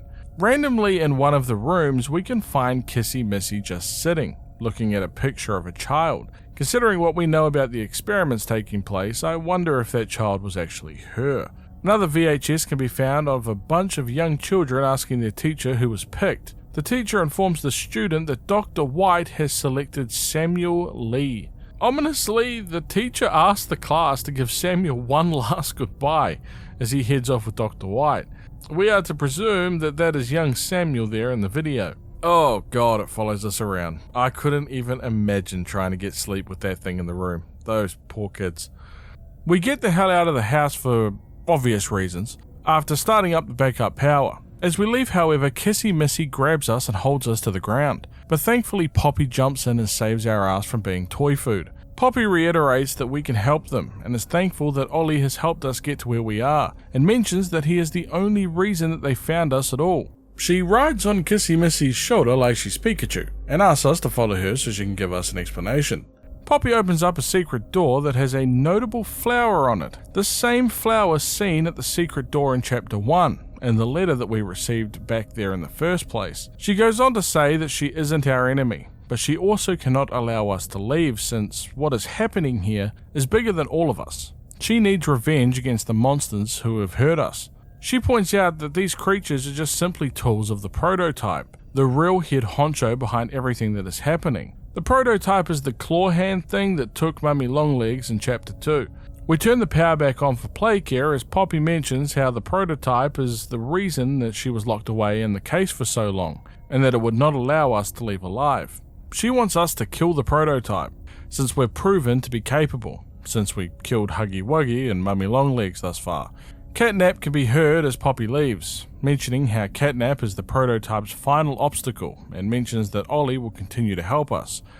Ollie calls back, and using his guidance, we do some electrical work, restoring some power to the central statue. The crappy part is the fact that we need to reroute power from each area of Playcare.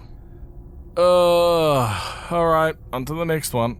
We head to the school since Catnap apparently leaves that place alone for some reason. Honestly, music to my ears. Oh, never mind. Thought we'd get a break from the killer toys for a moment. Silly me. Another Playtime co-toy begins speaking over the school speaker, this time Miss Delight. She actually recognizes us and mentions how we used to work here, but is curious how we're still alive. Someone named Barb tells her that we are looking for our co-workers. She tells us to leave since Catnap wouldn't like us, snooping around the school.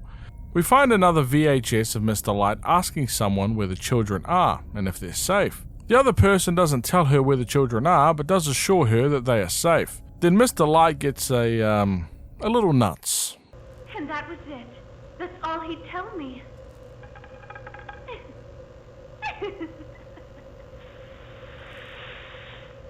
Probably because he knew I'd kill them all.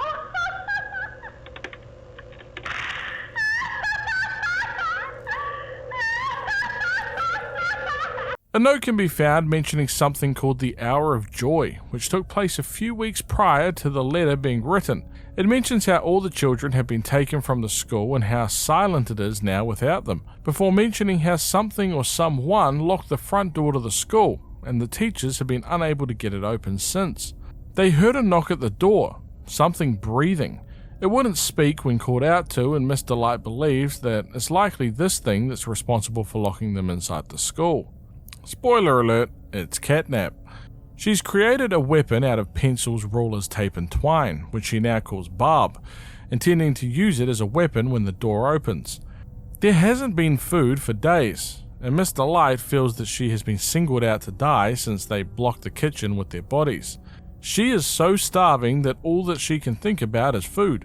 She can barely get herself off the floor, but Barb is now speaking to her, telling her to stay completely still so the other teachers think that she's dead. That is until she can strike. Barb tells her how she needs to eat and the other teachers wouldn't see it coming. We continue through the school and Mr. Light threatens us once again, saying that she can't wait to hear how our screams sound, and if they sound like the other humans that she's killed. Nice. Another note has Mr. Light apologizing for eating people, saying that they just needed to, and they had no choice. Just some casual cannibalism thrown into the mix. We start up the backup power and Mr. Light arrives and shuts that crap down so quickly, and gives me the biggest scare yet. She's a bit like those weeping angels. If you look at her, she won't move, but if you look away or lose sight of her, she will chase you down. It does, however, turn out that gates seem to be her one big weakness. Guess she didn't see that coming. A nearby note shows that Mr. Light and Barb found Catnap at some point and realized that he was the one that shut the door and forced them to eat each other. Mr. Light wanted to kill him but knew that she was not able, instead making a deal with Catnap. They would report what they see to one another, and most importantly, him. I know, it sounds like the meme, he is him, is he him? I'm pretty certain that the prototype is him. We get beneath the school in what I can only describe as the type of Batcave that would make Bruce Wayne jealous. A nearby VHS tape has an ex-Playtime Co. employee speaking to another staff member, most likely Avery, about the poor conditions that he feels that the children are being held in down here, saying that they deserve more than a painted sky and fake walls. This is the same employee that can be heard in the previous 2 chapters talking about his issues with the company. In chapter 1, we heard Avery mention how Rich is the more vocal of the two, always complaining. This complaining actually got Rich demoted in chapter 2 to the rejected room, the same place that Poops-a-Lot is currently residing. He complained for years to the company, but never got a response. Overall, he seems like a pretty decent guy, actually caring about the orphans, further showing us that not all staff at Playtime Co. were evil or even knew what was happening. This is very easy to miss, but if you take a quick look down, you can see Catnap praying to a type of shrine. I had to grab some extra footage just to see up close, and it appears that old PJ from the Statues game in chapter 2 is not doing all that well anymore. Many puzzles in the Batcave later, and we get through into another area of playcare called the Playhouse. The rooms are much smaller, as we can see little toys now wandering around this place. Thankfully, our little upgraded handgun allows us to deal with these little suckers. We can find an interview VHS with Catnap, being interviewed by Playtime Co. staff. A very interesting point is made when the interviewer addresses Catnap. He points out that he should try his real name before calling him Theo. He tells Theo, or Catnap, that Dr. Sawyer is out at the moment, so he'll be standing in as his replacement. The way it's presented suggests that Dr. Sawyer is not breathing any longer. Theo has been in this new Catnap body for 4 years now, and the interviewer congratulates him for it. However, Catnap has apparently not been getting along well with the kids like the other smiling critters have. But now, with the red smoke, the kids love Catnap. I'm just going to play the game audio for the final part of this interview because I think they really captured the creepiness needed for this thing. Is his, voice thingy still broken? Prototype will save us. Theo, nobody's gonna save you. This prison is where you belong. We'll let you out here and there to go see the kids in play care, but your home is here. And as for the prototype, his home is in the labs. This is your life now. Get used to it. Prototype is in the labs while Catnap is stuck in Playcare. Got it. The place is designed like an adventure course for kids. A bunch of tunnels and obstacles to climb and have fun with. Down in the depths of the place, however, is a bunch of jail cells, which I am almost certain aren't in real playhouses.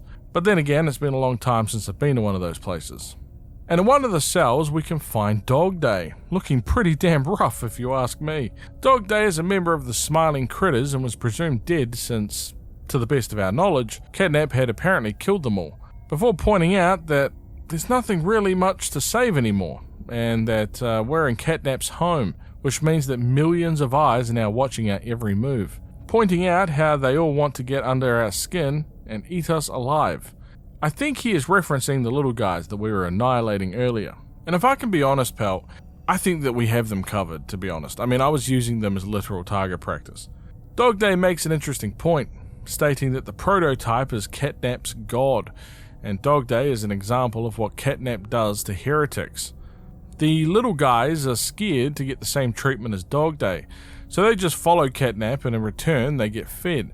The Smiling Critters tried to fight the prototype's control, and as a result, Dog Day is the last of them left, and there isn't even much of him left, to be honest. He tells us to leave and save this place with Poppy before these little critters come out to pay old Dog Day a visit. Oh my, as if things could get worse for him. They somehow did.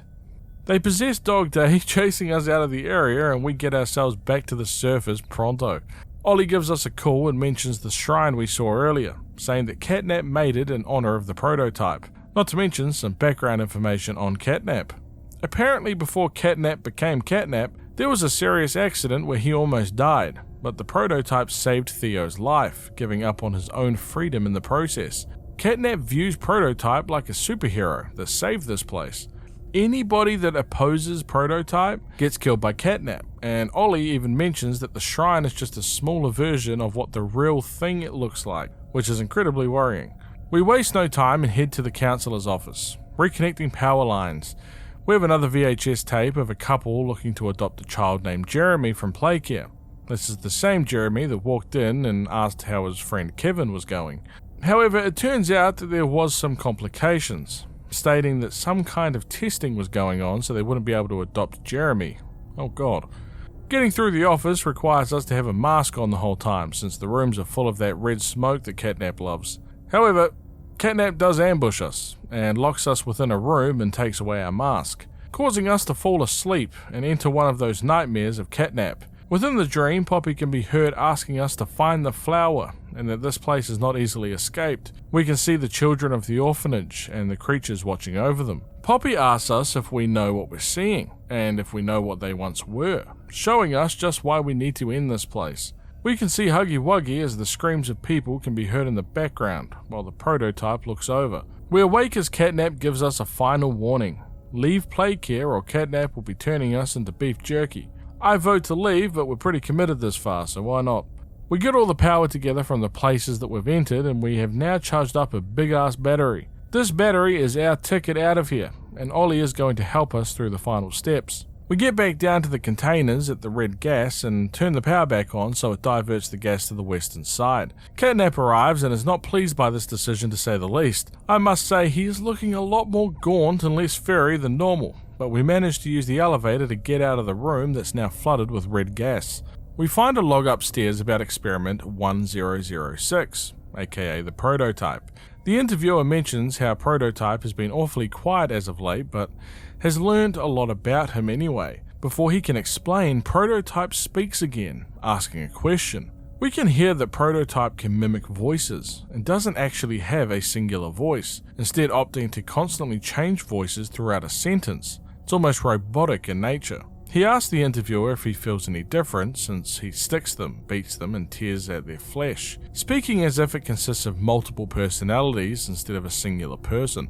The interviewer says that there is an incredible secret inside of 1006, and that they will burn and prod until they find it. The interviewer doesn't seem to care how 1006 reacts, saying that anything he does teaches him more about the secret inside of the prototype, and 1006 has a pretty damn spooky response. Oh, don't fight or give in. Regardless, I learn something new about you every day. It excites me. Thank you. You thank me? Absolutely. I learn something new about you every day. Catnap arrives again as we do our side hustle as an electrician, but manages to use the electricity to empower our grab pack and fry Catnap with it. That is until Prototype arrives to help Catnap like before, remembering that Prototype had saved Catnap's life earlier. But this time around, Prototype had different plans it seems, and hits the killing blow, presumably killing Catnap for good. We return to the main room where Poppy is waiting, mentioning how we have successfully diverted the red gas and killed Catnap, but we deserve the truth if we're going to keep going. She plays a VHS tape, explaining that this is what happened to our co-workers that disappeared. After all, that is why we returned to Playtime, saying that it's something that they called the Hour of Joy.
In a moment's notice, everyone was killed, as each of the toys came to life.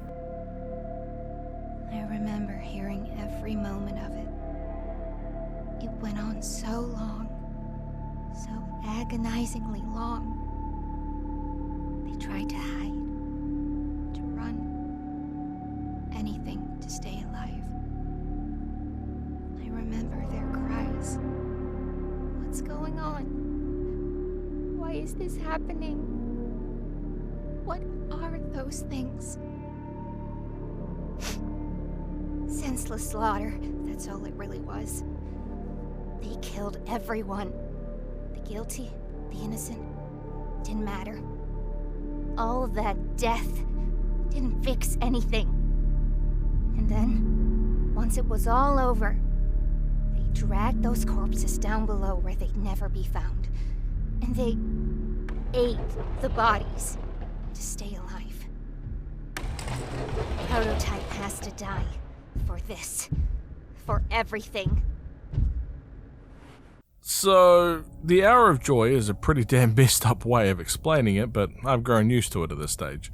We begin descending down a nearby elevator as we can hear screaming from Kissy Missy above us. We attempt to get back to her but are unable, much to the horror of Poppy.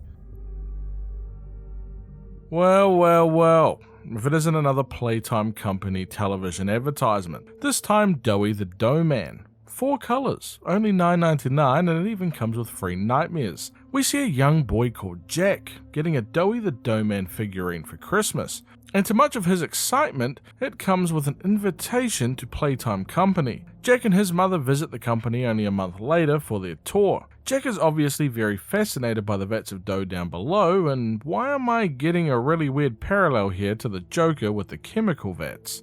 I'm sure it's nothing. Oh my, Jack is falling from the walkway.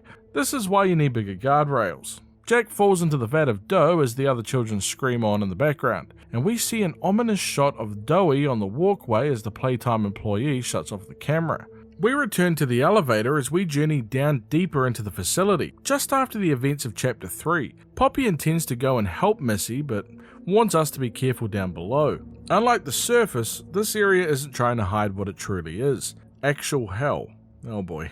We find a note nearby speaking about the red smoke. It is a warning to the employees about using any kind of lighters or heat-producing items down here. It could cause an explosion, if near the red smoke, since they don't have the same level of filtration down here as they do on the surface. I have a strange feeling that explosions will be the least of our concerns while we're down here, but I do appreciate the heads up. I must say, this place could really use a janitor. There is debris and destroyed smiling critter dolls everywhere. And when I say destroyed dolls, I mean it. There has to be like 1 million here. We can find a journal entry from a Riley, a 12-year-old girl near the dolls. It describes her first day at playcare after losing her parents in a fire only a few weeks prior. She talks about how she was given a room, a big pink bed and toys, not to mention the journal that she's writing in. She is struggling to fit in with the other children since they have all been here for most of their lives and don't really know any different, while she still remembers her parents that loved and cared for her. A friendly counsellor told Riley to write thoughts in her journal,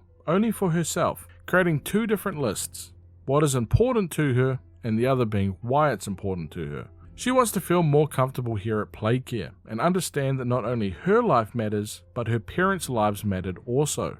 Since anything can change in an instant, she is afraid that nothing actually truly matters. She is comforted, however, with the counsellor that seems to be caring towards her. The second entry is also nearby, this time dated 5 months after the previous one. The kids are speaking a lot about being chosen, and Riley thinks that this could simply just mean being adopted, something that she isn't even sure that she wants yet.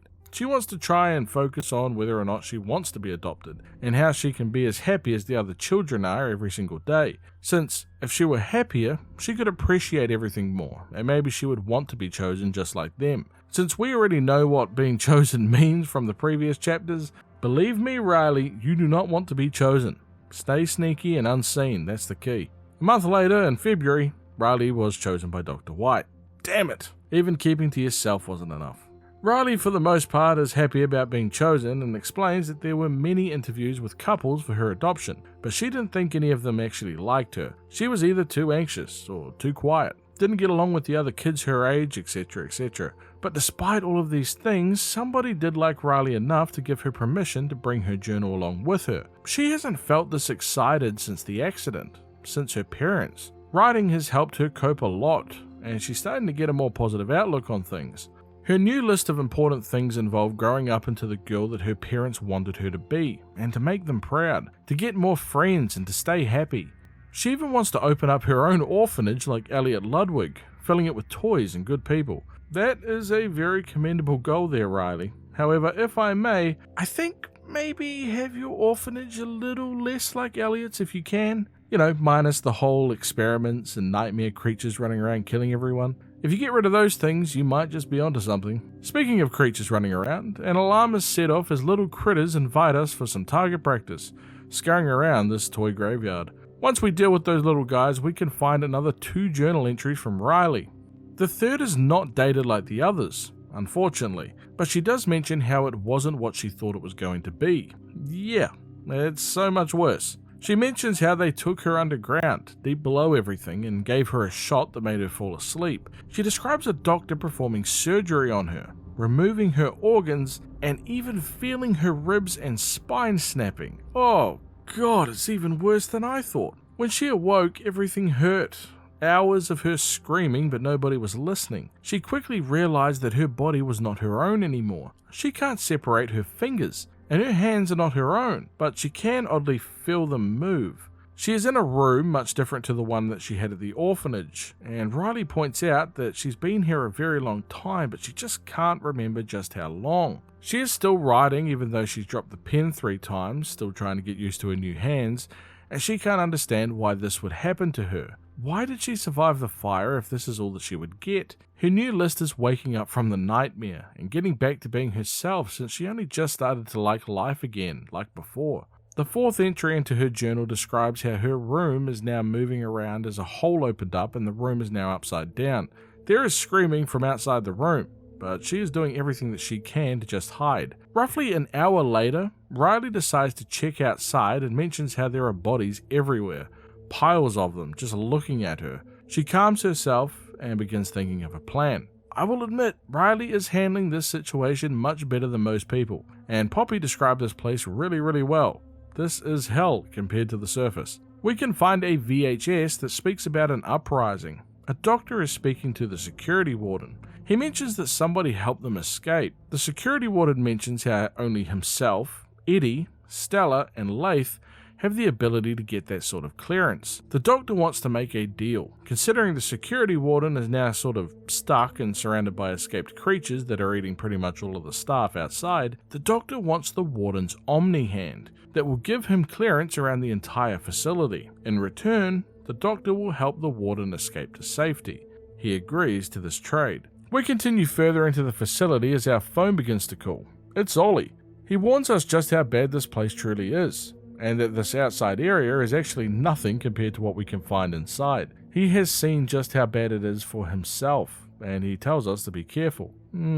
I still have my eye on you, Ollie. I'll trust you for now, but I still don't know about you. We get a final entry into Riley's journal. She mentions how this place is a prison, and she wonders what she did to deserve this. What did she do wrong? They made her into this, and then they put her into this cell. There are thousands of others, and how could this happen? She mentions how there is no food here, only bodies, but she refuses to eat them. The conductor for the train that everyone uses to get here is dead, and he has a key. That key makes the train move. So Riley decides to take the key so they can't bring more people here. She'll put it where nobody can find it. She doesn't know how much her life mattered, or if it even did, but she knows that she can do this one thing and make a difference.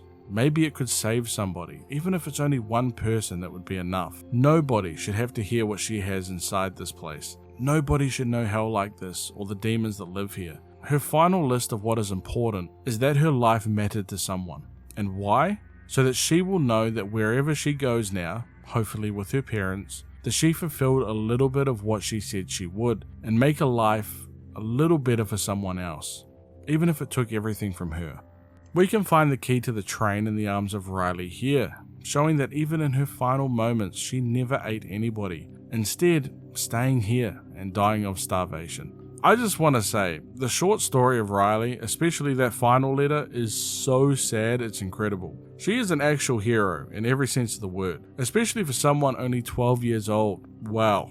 Rip Riley, man. That is a tape recording between Playtime guards Cole and Norm. They're speaking about the differences in their guard shifts. Cole is working in the Northern District, which is the highest security, but it's largely quiet, while Norm is dealing with the Eastern District, involving a whole bunch of toys banging on the walls and some even crying out for their parents. Cole points out that they aren't even people anymore. They're just animals, sick and twisted, living off instinct. Sounds can be heard in the background as toys begin to break out of their cells. It seems that this area is largely used as a prison for the toys that have only just recently been turned from children by the Doctor, and it's going about as well as every other area of the Playtime facility. We get the train operational and enter the cart in search of Poppy's allies. There is a television inside the cart that turns on as the Doctor begins to speak to us. He calls us a germ, saying that we only survived by the skin of our teeth thus far, when we dealt with Huggy, Mummy Longlegs and Catnap, but down here there is nowhere to hide. The train then crashes as we fall unconscious, and why do I get a strange sense of deja vu? We get a better look at the jail, which is frankly impressive. I think I said this during the third chapter, but Playtime seriously cooked with whoever engineered and built all of these facilities. I mean, it's as messed up as you would expect, but you have to admire the craftsmanship. We find some critters having a lunch break in the cells, while their next door neighbour has done an escape job that would make even Houdini proud. Pay attention to the circle and the colours surrounding it.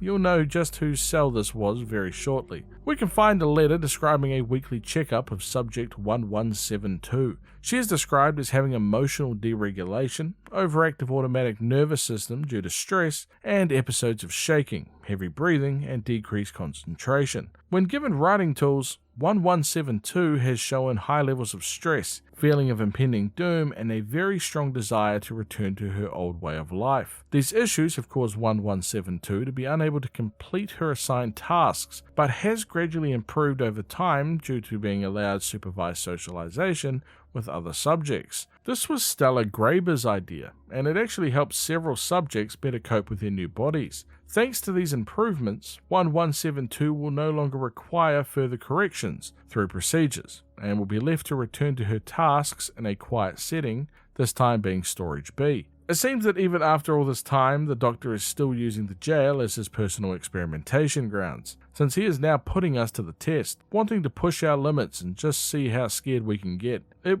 would sort of help if these creatures were not kind of adorable. It's like getting attacked by a bunch of plushies. Bloodthirsty plushies, I will admit, but still plushies.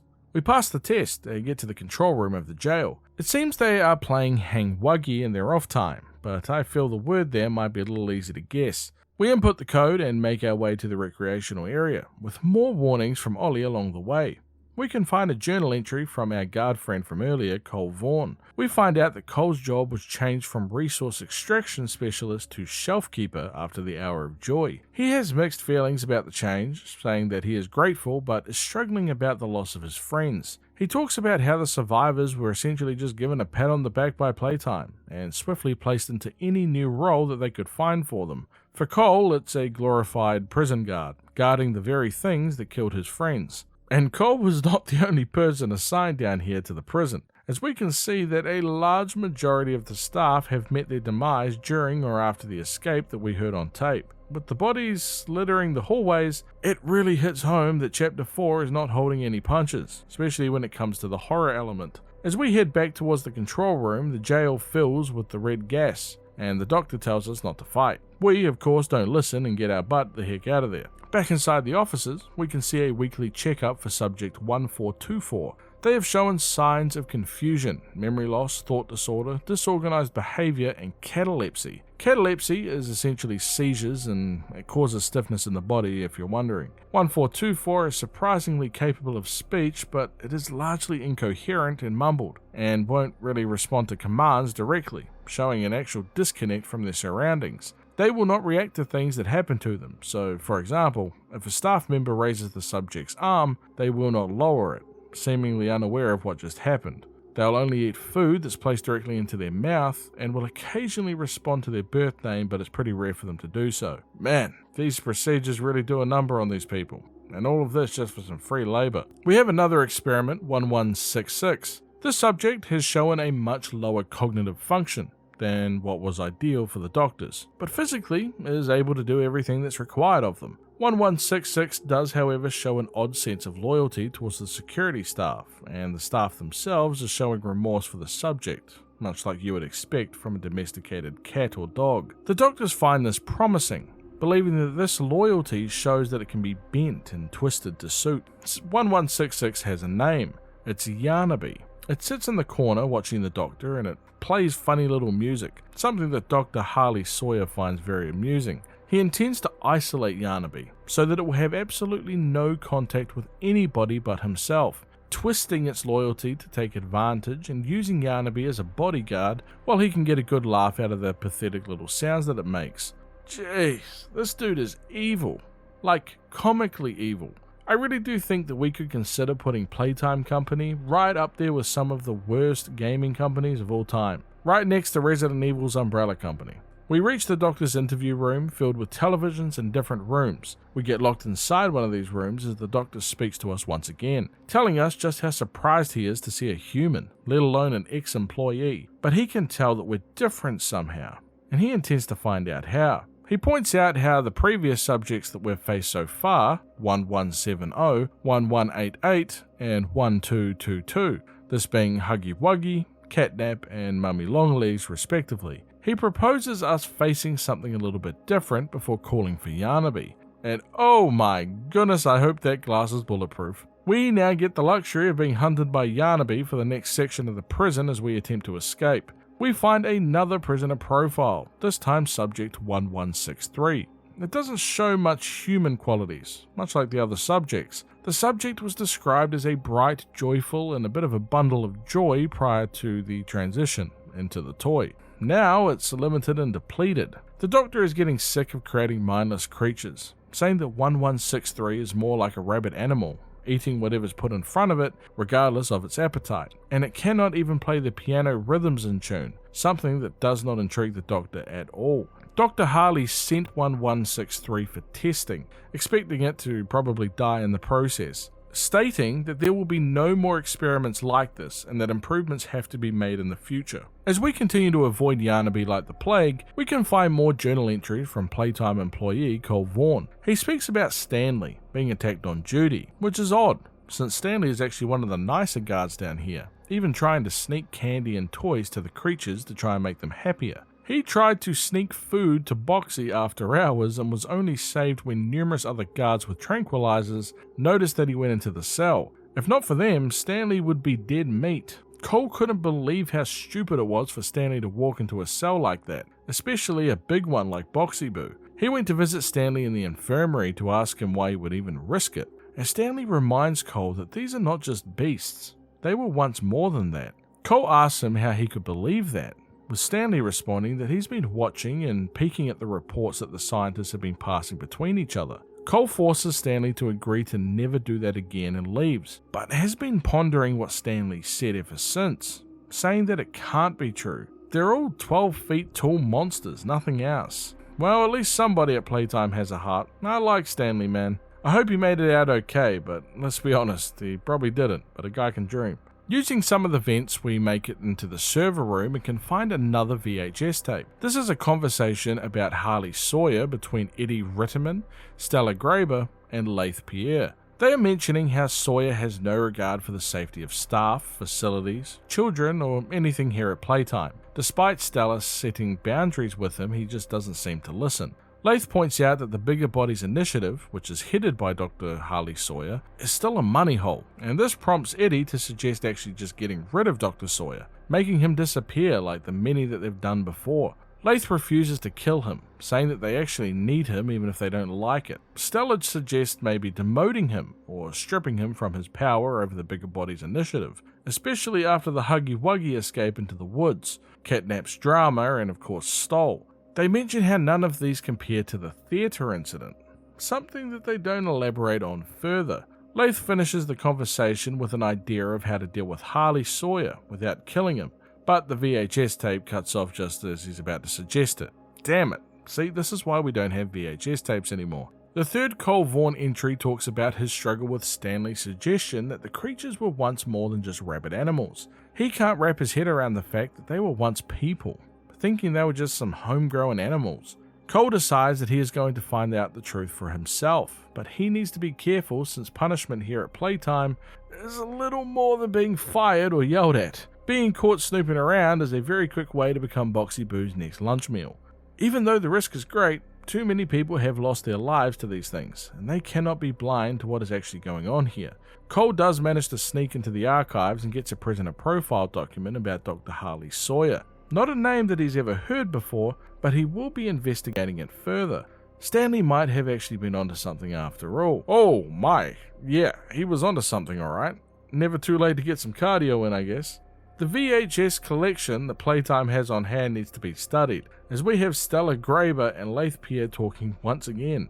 Stella is struggling with seeing the children that she is responsible for being taken for testing, and while she doesn't think that she will shake that feeling, she has done some soul searching and begins thinking about the bigger picture. While it is difficult to lose the children, what they are doing is nothing short of a miracle. Laith points out that Dr. Sawyer was cautious originally about giving the information of the Bigger Bodies initiative to Stella since she had such strong affection towards the children, thinking that it could be a liability. Stella mentions that she took the job to change the children's lives for the better, and while it is hard seeing what is being done to the kids, at least what is happening will one day help so many people, and also other kids in the future. This is for the greater good. I still fail to see how turning people into human-eating toy monsters is a good thing overall, but sure, Stella, yeah, why not? We take a little stumble down into a room below, and I would like to take this time to introduce you all to Pianosaurus, or Subject 1163.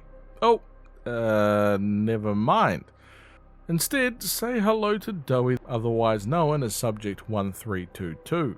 He mentions how he hasn't eaten in weeks, and Pianosaurus really hit the spot for him. He actually seems like a reasonable guy, saying that he won't eat us and that he was told to expect our arrival. Now we get to follow him. Yay. Dowie gives us the running commentary as we follow him, talking about the interrogation rooms and how they would question the subjects after observing them, at least the ones that were able to speak, of course. Dowie begins laughing as he mentions that he never actually told them anything that they wanted to hear. We get another VHS tape about the theatre incident that occurred in 1993, the very same one mentioned by Pierre, Eddie and Stella, but never actually elaborated on. A group of specialists are retrieving bodies of visitors, at a count of 66 people, and a dozen extraction specialists. They wonder how Playtime will manage to push this under the rug considering the severity of the incident. They are wondering where the investigator is. Someone using the name Campbell or Lockhart. Another specialist doesn't feel an investigation is necessary considering it should be obvious who is responsible. Due to the severe muck-up, there are plans in place for a big place to be made for all of these creatures, meaning that people like him and the incidents like this will be a thing of the past going forward. It's not mentioned who they are referring to in this actual VHS tape, but thanks to an ARG recording that we can listen to if you call a certain number, we have a conversation between Laith Pierre, Eddie Ritterman, Stella Graber, and investigator Gerard Lockhart, talking about the cleanup after the theatre incident, and finding who is responsible. They are taking measures to make sure that this incident is not heard about outside the walls of the factory. Stella asks if it was really necessary to do what they did to those people, which Pierre tells her that it was, but regardless, whoever is responsible will be made to disappear, and Lockhart interrupts the meeting and places a folder on the table, telling everybody that the person responsible for the theatre incident was none other than Dr. Harley Sawyer. Now this makes a lot of narrative sense. If you remember back to Chapter 3, you might remember that Dr. Harley Sawyer was responsible for checking up with Subject 1166, aka Catnap. But we came to find out that at some point, Sawyer was taken away from Catnap and play care as Laith Pierre pointed out that Sawyer was now out. Nobody heard from the doctor after that point. And now it seems that this is due to Sawyer being punished for the theatre incident and Pierre ordering his removal. Dowie puts his dough-like body to use and creates bridges for us to walk across as we continue to follow him throughout the safe haven sector. I'm going to take a bet and say it's not so safe. Dowie's voice gets a lot more ominous all of a sudden, asking where Poppy is, and saying that Ollie told him that we're to be trusted and that he really hopes that that's true, for our sake. Oh god. We briefly get split up from Dewey, but we can find a reconnaissance report near the prison yard. This now takes place in 2004, and it mentions how there is no way of escape since the elevators aren't working and the construction tunnels are unpredictable, and likely trapped by the Doctor. They mention how Dewey is the only one here that is able to keep them safe, and they just cannot afford to lose him. The northern cell blocks are off limits, since the Doctor uses them, and the eastern cell blocks have a bunch of critters running around, and also is within the Doctor's control. The northeast cells are barricaded, but something feels off there apparently, and the western cells have skeletons and claw marks, suggesting that people were likely kept there after the Hour of Joy, and they don't want the little ones to see that. Then you have the northwest, which only holds bad memories. The barracks, however, runs on its own emergency power, and all the security is designed to kill them, but there is no way to actually confirm if it's still operational without actually going inside. They decide to make a decision on what they know will kill them versus what might kill them, and presumably decide to escape via the barracks. Dewey is kind enough to lead us to the generator that they've been using to continue through the facility. It isn't long before we come across a small note, written to the Ayers family. This is Jack Ayers' parents, the young boy that fell into the vat of dough at the very beginning of the chapter. An anonymous person tells them that Jack can live. They request the parents to return to Playtime Co. factory 6 weeks after the letter was sent, signing off as a friend. We are now in the kitchen area, which is some hanging body bags and a trail of blood. Never a good sign. Not to mention a toy mouse infestation, which is probably the worst offence of them all. We're stopped and pulled into a crack in the wall by Kissy Missy and Poppy, while what I can only describe as a monstrous alien-looking creature moves past. It seems on the good side that Poppy was able to retrieve Missy, but her injuries, however, are looking pretty damn severe. We're now in the safe haven with a bunch of little talking critters. Dewey and of course Missy and Poppy. Poppy mentions how Missy needs help and that Dewey is concerned for her well-being, but is oddly curious about Poppy actually being there in front of him. He tells them to seek help in the back while he checks to see if there is something outside the defences. Poppy tells Dewey that it's him. He's down here, presumably meaning the prototype. This quickly angers Dewey, yelling at Poppy about bringing him down here, but focuses more on keeping him on the outside. Damn, she really has seen better days, huh? Poppy points out to us that the children were not killed during the Hour of Joy, but instead taken downstairs to the prototype's home. They're alive, but they're sleeping, and the prototype knows that we're here and that we want to rescue them. She creates a plan. We'll fill the foundation with smoke, and then use old mining charges as the ignition source. We all free the orphans and friends here at Safe Haven and use the explosion to blow the entire Playcare facility into the sky afterwards. We can see a bunch of drawings on the wall of previous events that have happened, clearly drawn by the little critters. As we head to speak with Dewey, we can hear the little critters speaking to one another. They mention how they don't fully trust Poppy, and are worried that she will only bring more trouble onto them. Not to mention us, a previous employee at Playtime, and to be honest, that's a pretty fair concern. We speak with Dewey as he explains that they need our help, mostly with the Doctor, the same person that has been speaking with us from time to time, and that Doctor is of course Harley Sawyer, the person responsible for turning the children into these very creatures. Dewey is unsure how the Doctor is still alive or what he even is anymore, but he points out that the Doctor has been working hand in hand with the prototype, hunting, starving and hurting all of them down here in the safe haven. Dewey is getting visibly angrier, but he does manage to control himself. He asks us to retrieve the Omni Hand. It's essentially a master key that executives use to command anything within the Playtime factory. Everything except this generator down here in the safe haven. We need to get that Omni Hand for the generators to reroute the red smoke to the Foundation and then to take control away from Prototype and Doctor. He points out that everybody down here is his family, and while he does understand that Poppy wants to destroy the Prototype at all costs, he asks us to consider the fact that if we throw everything and everyone away just to kill the Prototype, how much do we really waste? We take a final look around the safe haven before heading out in search of the Omni Hand, and we find another VHS. It's Eddie and Warren Bark speaking about the construction of the lower levels of Playtime. Warren Bark is mentioning to Eddie how they've built so much for Playtime over the years, and always have been accommodating, but he does not like what he's being asked to build here. The game station, for example. At least it would be fun for the kids, or even the underground production plants. It would at least help with toy production, sure. But what on earth would a toy production company need with an underground prison? He points out that when they built Playcare, Mr. Ludwig would always talk about how much good it will be for the children, and just simply looking at the man was enough to believe every single word he said. But Warren Bach isn't sure that this is the same company, and he needs Eddie's word that whatever this prison is created for is something good, like maybe a game for the kids. Eddie reminds Warren Bach that in 1972 he signed a contract that is legally binding, stating that Warren Bach would build whatever is asked of him, and for 18 years, that is exactly what Warren Bach did. But then in 1990, he signed a renewal. But it seems that Warren Bach failed to read the small print, that any and all directives would be accomplished in appropriate time and with appropriate compensation should the project be completed to satisfaction.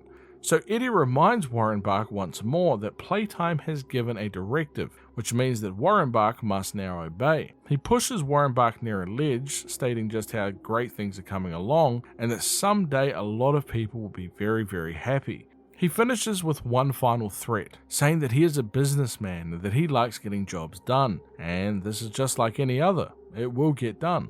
I know I mentioned earlier about how impressive the building was throughout the Playtime facilities, and Mr. Warren Bach, you sir get an A+ for effort, my friend, but you have literally made a deal with the devils. There is actually a document describing the Safe Haven project that was led by Cyril Warren Bach. Its initial purpose was an easily defensible position for the security staff. It was designed to be completely self-sufficient from the rest of the facility in the event of an emergency, and it had a bunch of fail-safes, escape routes if needed, etc. The little critters are complaining about how hungry they are, saying that they can't even remember when they last ate. Yeah, don't get any ideas, little fellas, alright? Keep your teeth to yourselves. Another VHS tape shows Poppy crying while Ollie is speaking to her. He asks her if the bad men hurt her, to which she responds that there isn't anything that they could do that they haven't done already. Ollie pushes further, saying that there is something clearly bothering Poppy and that she should talk about it. Poppy refuses, starting to get upset at the idea, while Ollie still continues to push. Poppy eventually loses her temper and yells at Ollie that if he really wants to hear her talk. This seemingly excites Ollie,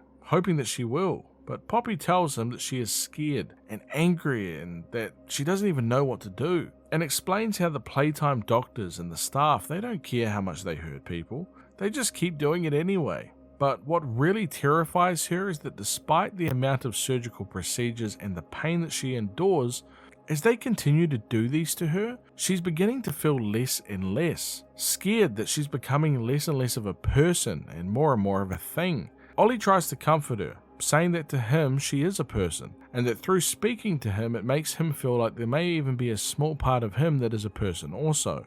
On the topic of Poppy, while we're beginning to head through the sewer system, we get to actually eavesdrop on a conversation between Poppy and Dowie, with Dowie asking Poppy to reconsider blowing the whole facility up, stating that everybody in here are not just things to throw away, but they're actual people. Poppy agrees that everyone here are people, but it doesn't change the fact that the facility needs to be destroyed. Dowie explains how the little critters look up to him, and that he's done his best to care for them, but Poppy disappeared, and they looked for her for ages and found nothing. He asks her why did she leave. Poppy tells him that she didn't have a choice, but Dowie doesn't like the answer, stating that they've been starving down here and hunted like animals, and now she's asking them to burn themselves with the facility. They end the conversation as the medic bot, who has now returned from helping Kissy Missy, agrees to talk to one another about it later. I have to say, I think I agree with Poppy on this one. The facility has to go, for sure. But I think we do need to try and get as many of the friendlier creations, get them the hell out of here before the explosion, and I doubt that they could ever return to a normal life, but their life still means something. We have a report about a subject 1322C. The child's name is Matthew Hallard, a thoughtful child, kind and considerate. Not the brightest in the classroom or even the most physically talented, but he has an undeniable charisma. The counsellor points out that everybody down here loves Matthew, but unfortunately he was already 15 when he came to the orphanage, much older than the typical child that adopters look for, something that Matthew understood. While he seems happy on the outside, it's pretty obvious that he's suffering. He blames himself for not being able to save his family. Claire Harper, the counsellor that was watching over Matthew, mentions how he is considered much like a leader to these younger children, reading them books for hours and breaking up fights, and he guides them. Claire even puts in the suggestion that if Matthew were to grow too old to be within play care, then to consider possibly bringing him on full time into the Playtime staff. A small note below Stella's suggests Matthew to be a good candidate for 1322C, should his personality mesh well with the other two subjects. She asks the doctor to be gentle with him, since he is such a fine young man, and it would be a waste to lose any more like him. A VHS tape gives us more information on 1322. The scientist is speaking about the acquisition of a 1322B, a child named Kevin Barnes, for Project Doe. Kevin has neural abnormalities, which has caused him to have behavioural problems in play care. He's been seen as aggressive, confrontational, and he even has trouble getting along with others. He is a problem child by the scientist's definition. He excels in all of the physical tests, all well above average in the game station examinations. This causes Dr. Sawyer to think that Kevin is perfect for Project Doe, despite his issues with behaviour. Other staff, however, are concerned that they're making a ticking time bomb, since they are trying to create an experiment that can fulfill multiple roles, and no single consciousness should be able to throw the others off. Even if one thing goes wrong, then they will have 900 pounds of very angry dough that can shift through small gaps and cause complete mayhem. But regardless of these very real concerns, Dr. Sawyer has accepted Kevin Barnes as the B personality of Doe, while 1322A and 1322C are now being collected for processing the following day. You might also remember from Chapter 3 a tape that mentioned how a young boy named Joseph walked in on a doctor, asking about his friend Kevin and if he was okay. This was the interruption that was mentioned by the doctor. Now, we know that 1322C is Matthew Hallard, and we also indirectly know who 1322A is also, that being Jack Ayers. You know, the kid that had the whole Joker moment falling into the vat? These three children make up the creature of Doe the Doe Man. Another reconnaissance report can be found that shows that the prototype has essentially got a group surrounded, staying outside the security door the entire night and just tapping on the walls. Ooh, dear God. Prototype really pushing the creepy meter to its limits, huh? We continue towards our goal with Yarnaby, once again following us like a bloodhound. We see more piles of critter corpses, and it really makes me wonder, are every single one of these once a child or a person? Like, there has to be tens of thousands of these things throughout the facility. How is that even possible? Oh yeah, that's right, Yarnaby. By the way, did you know that yarn is incredibly flammable? We put that to the test, and I gotta say, it's pretty efficient. Anyway, back to the little critters. We find a VHS tape with Hoppy bringing one of the smaller toys back to the safe haven after they were injured. Doe asks what happened when Hoppy mentions that they got jumped while trying to bring supplies up the elevator. They lost the supplies in the process, but Doe is just grateful that they're both okay, despite the wound. Doe treats the wound with some cream and takes the responsibility of getting the food for play care on himself. We actually find Doe nearby, and he mentions that he's been collecting parts for a generator when something comes out of the vent, freezing him in place. We help him, but he's been pretty badly hurt by this freezing agent. Despite my head pats to try and make him feel better, he's still in a lot of pain. He mentions how he is weak to the cold and how much it hurts him, and it's exactly why the doctor has essentially booby-trapped the area, to stop Doe from being able to move around freely. We leave Doe to rest and end up stumbling across the doctor once again. He tells us that we are exactly what the prototype feared, and it surprises him that Playtime had somebody of such rare quality, but never noticed. Sawyer points out that even he himself doesn't remember our face, but asks what brought us back to Playtime. Surely it couldn't have just been that silly little letter, wondering if somebody that we loved was here once. Or maybe we lost them. You know, I mentioned at the start of Chapter 1 that going to an abandoned building where people went missing at some stage, by yourself, at night, based on a random obscure letter that was probably not a great idea. So maybe, just maybe, this could be our first clue as to a hidden reason for our return to Playtime. The doctor continues to tell us that everybody died here from the experiments, and that Poppy simply told us a lie, and that she was hiding some pretty key information from us, including the fact that Poppy knew that the hour of joy was coming, as she is simply using us to get what she wants: violence. The same thing they all want. You can see the evidence everywhere. Once they had choices and freedom, they turned this place into a living hell, trapping us all in it with them. We stumble across the main surgery room that the doctor was using with instructions on how to deconstruct the human body. Ugh.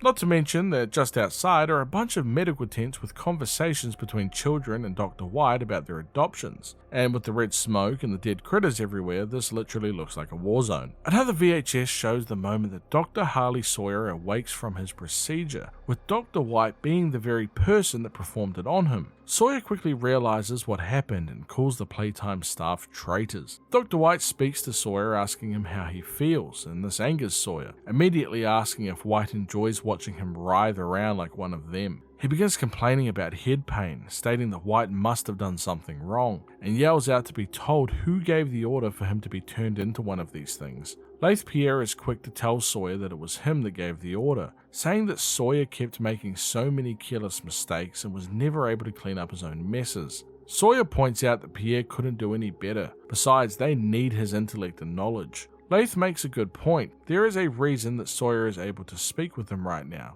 and isn't in the stomach of Boxy Boo. From now on, Sawyer will answer any and all questions the lab boys have, and will carry out any and all procedures that they order him to do.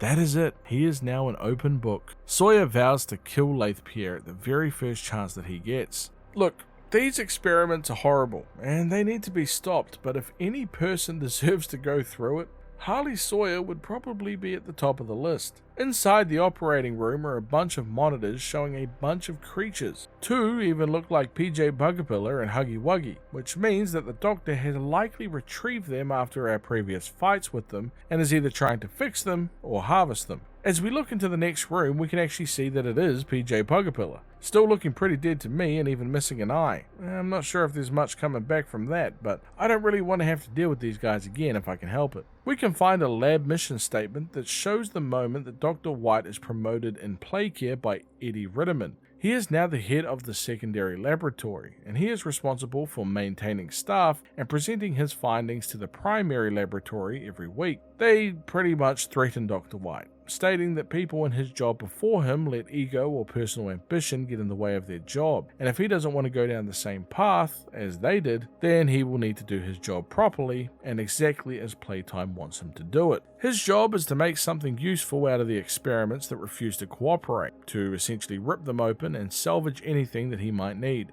Any knowledge that he needs can simply be extracted from Dr. Sawyer, since everything with him now is only a single button press away. So this suggests that they aren't actually healing or treating the previous experiments down here, but instead salvaging parts from them to use elsewhere. I wonder what they could be using the parts for. The prototype, perhaps? We continue through the laboratory in search of the doctor, but get caught in one of his traps, forcing us down into a locked room. He asks us if we really thought Yarnaby was his only pet before releasing Bubba Chops in to kill us. I gotta admit, the little sheep guy here is not quite as scary as Yarnaby, but I'm not taking any chances. Bubba Chops, of course, is part of the Nightmares Critters toy line, and numerous other Nightmare Critters have been scattered around Chapter 4 as small toys, or some are even bigger versions such as Poe here in the cage. It takes a while before we manage to force our way out of the room, but unfortunately we trade one prison for another, inside a chamber with a small toy version of Simon Smoke. The doctor tells us that we have a simple choice. One life must be extinguished if we want to leave the room. Either ourselves or little Simon Smoke. Just pull the lever and whatever piece of humanity that was still within that doll will die along with it. The doctor points out that Poppy would kill the doll, as would Doey. Now it's our mission to do it. We can either have the door open, or hold on to the very small veil of morality that we seem to hold so dear. It definitely does seem like quite the moral dilemma that we find ourselves in, but we'll just go with option 3. We're not going to kill the little Simon Smoke toy, and we're just going to escape all the same. You gotta love it. We head upstairs to the doctor's office, and we don't really get the welcoming I was expecting for our very first checkup. It seems that Sawyer has himself a bunch of robot clones running around doing his bidding. I do have a question though. Why the white cloaks? Is it just to make the robots look more cool or ominous? I mean, he's pretty consistent with making them all look the same, and I guess you got to admire Sawyer's dress code. We find another VHS tape between the prototype and the doctor. Prototype is unhappy with the doctor, saying that he has not produced the results that he was looking for, saying that it was possibly a mistake letting him live. The doctor tells him that he just needs time, which annoys the prototype. stating that time is the very thing that he does not have. The Doctor mentions that what he is being asked to do is something that they struggled with hugely, and that was when they were fully staffed and had everything at their disposal, let alone now, with no staff and the worst possible conditions. Without time, this will not work, saying that ultimately that he is the prototype's best chance at breaking that secret. The prototype laughs and says that whilst that is true, but to remember that the Doctor's usefulness is the only reason that he has not been stripped for meat and spare parts. As we work towards shutting down the Doctor once and for all, he points out that Elliot Ludwig's machines mean nothing to him, and that they were simply a childish fantasy of a naive, broken man. It's interesting since Sawyer seemingly wants to hold all the credit in regards to the Bigger Bodies initiative, saying that it was his discovery and that he was the one that paved the golden path, showing just how much of an ego that Harley Sawyer actually has, and that his obvious resentment towards Elliot Ludwig shows that he was worried that Ludwig would take away from his accomplishments somehow. We overload the Doctor's system, and we can now see that the only thing remaining of Sawyer is his brain, which is now contained within this machine. And it is so incredibly ironic that this brain's one true weakness is brain freeze. Thank you, I'll be here a week. We place our red hand to a nearby machine and get ourselves some upgrades. Say hello to the Omni Hand. It's time to return to Safe Haven and see these little guys again. Poppy is understandably excited to see that we have the hand, which means that we can now carry out the plan. But we still have one big hurdle in our way, the prototype. The prototype will be very concerned that he has now lost the Doctor, which played a pretty big part in his schemes. Which means that the only thing the prototype has left is the orphans. Dewey's not a big fan of the plan, but the electricity goes down. Ollie rings and yells that the prototype is outside of the safe haven. Poppy asks Dewey to go outside and hold off the prototype while we fix the generator to keep everything safe. Dewey goes outside while Poppy tells Ollie to help us restart the generator.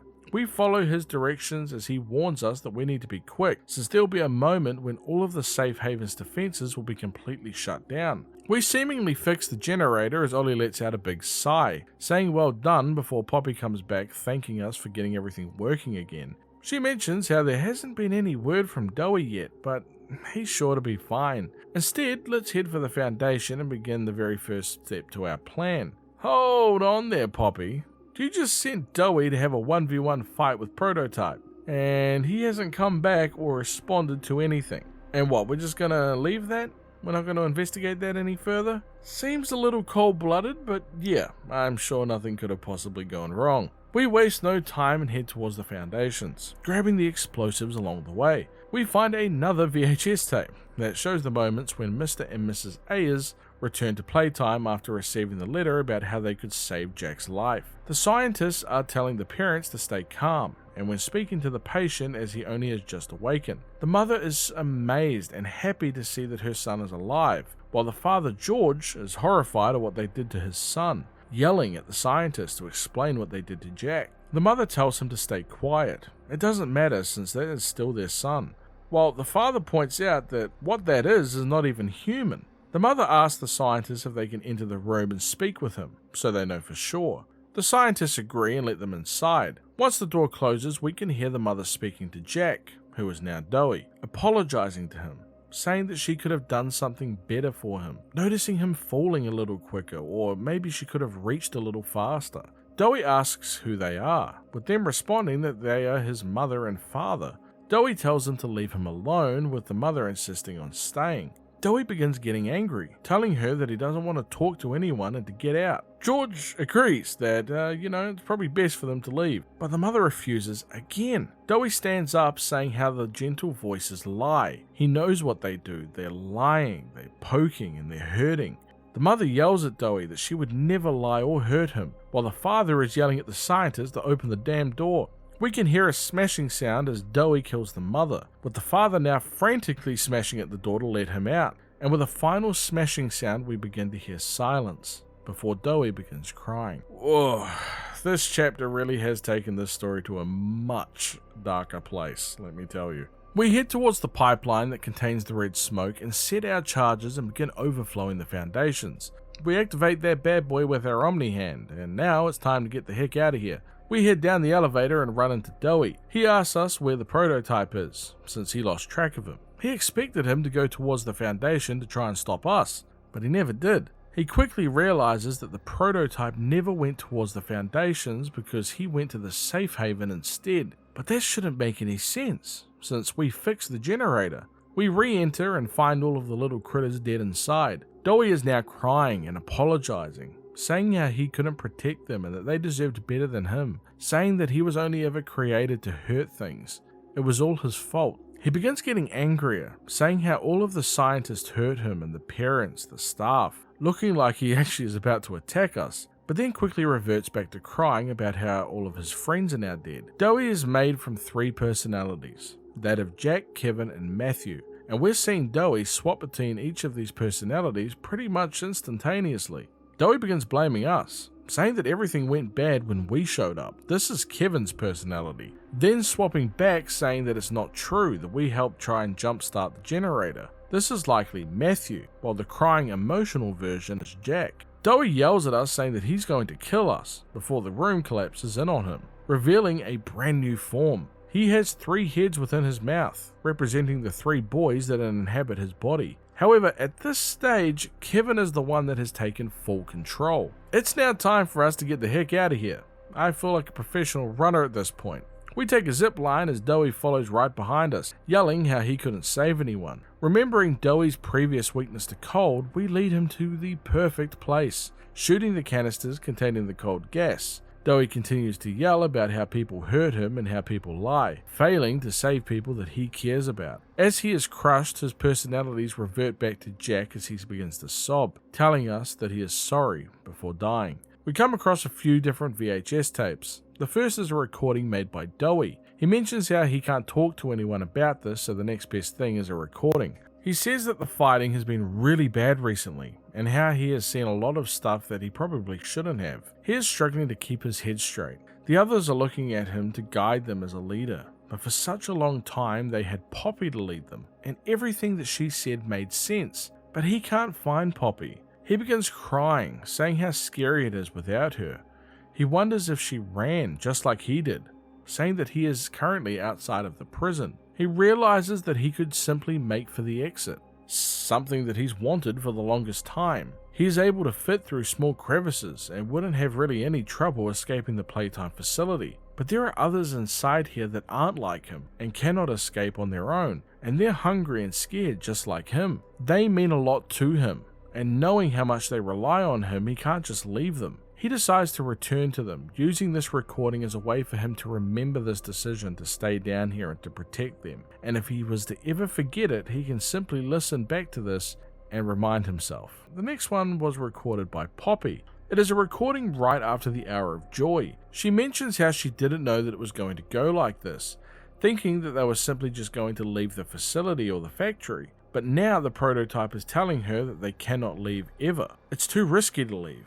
And what happened to Poppy and the prototype cannot be allowed to happen again to anyone else. She mentions how that doesn't make the bodies any easier, and how the prototype said that the toys needed the bodies or they were simply going to starve down here. But it's still disgusting. She finishes the tape saying how much she misses her father. He always knew what to say, and things were so much better when he was running this place, and how much she misses him. Oh my goodness. So the daughter theory for Poppy may have actually been correct after all. The father that she's mentioning, by the way, was Elliot Ludwig. And this also indirectly points to the fact that Elliot is most likely not the prototype. We head down the shaft and find Poppy and Kissy Missy. Poppy is trying to get in contact with Ollie but isn't getting a response. She begins yelling at us, asking us why we killed Dowie and if we even know what's happening.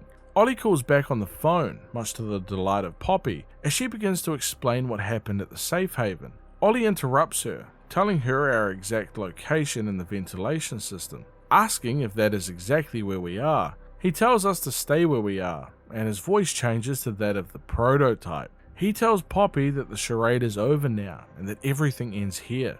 I knew it. I knew we couldn't trust Ollie. He was the prototype this entire time. Poppy mentions that Catnap, the Doctor, Huggy Wuggy, and Mummy Longlegs are all gone, and there is nobody left to do the prototype's bidding anymore. He tells Poppy that she doesn't need to pretend to be stronger than she actually is, It's time that she came home. Poppy asks the prototype how much he knows, with him responding, everything. She asks him, after all of these years, was there ever an Ollie? With the prototype saying that yes, once there was, but that was a very, very long time ago. He explains that he is on his way to find us, and all of Poppy's collaborators will be dealt with accordingly, while he has something very special prepared for Poppy, something that she'll never want to leave. He has collected all of the explosives that we set and tells Poppy that he is disappointed that even after all this time, he had always hoped that Poppy would see things differently. It's always been about Poppy and the prototype, this entire time. What they are cannot be burnt away, telling her once more it's time to come home. Poppy flees, telling us that she's sorry and that she can't go back inside the case. She just runs, leaving us and Kissy Missy to deal with the prototype. He laughs and mocks Poppy for abandoning us, saying that it's okay since he'll just find her anyway. We can hear beeping as the explosives have been placed around us. Kissy Missy quickly jumps into action, attempting to grab us before we fall. Her arm rips off quickly after grabbing us and we fall down into the lower levels of the facility. A long walkway surrounded with flowers and a door at the end. Using the Omni Hand, we gain access. Inside is another VHS. This time it's Laith Pierre, saying that if you're watching this, then you are very, very lost. This is the highest clearance and the highest security section of the whole factory, which means that if you are here when somebody finds you, then you will simply be shot. You can't sneak away either, since the alarm has now alerted anybody around of your exact location. We take a look outside and we can see Kissy Missy walking across the walkway, severely injured. Wait, that's not Kissy Missy. It seems Huggy Wuggy has made his return after all this time.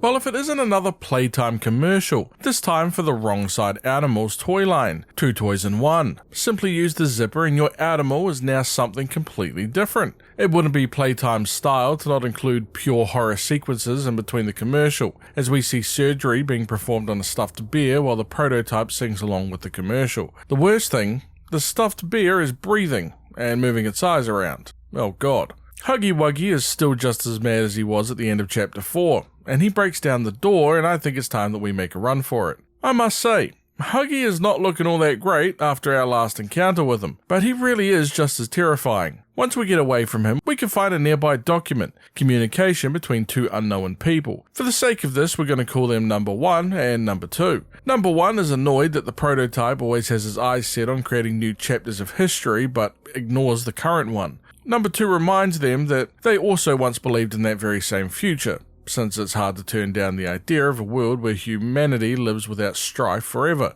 Number 1 considers the cost of that future, with number 2 telling them that it's one of the mind's many strengths, the ability to ignore its own capability for cruelty, and to remain patient. Their deal with 1006 still holds, and he won't back out of it now. They begin making preparations.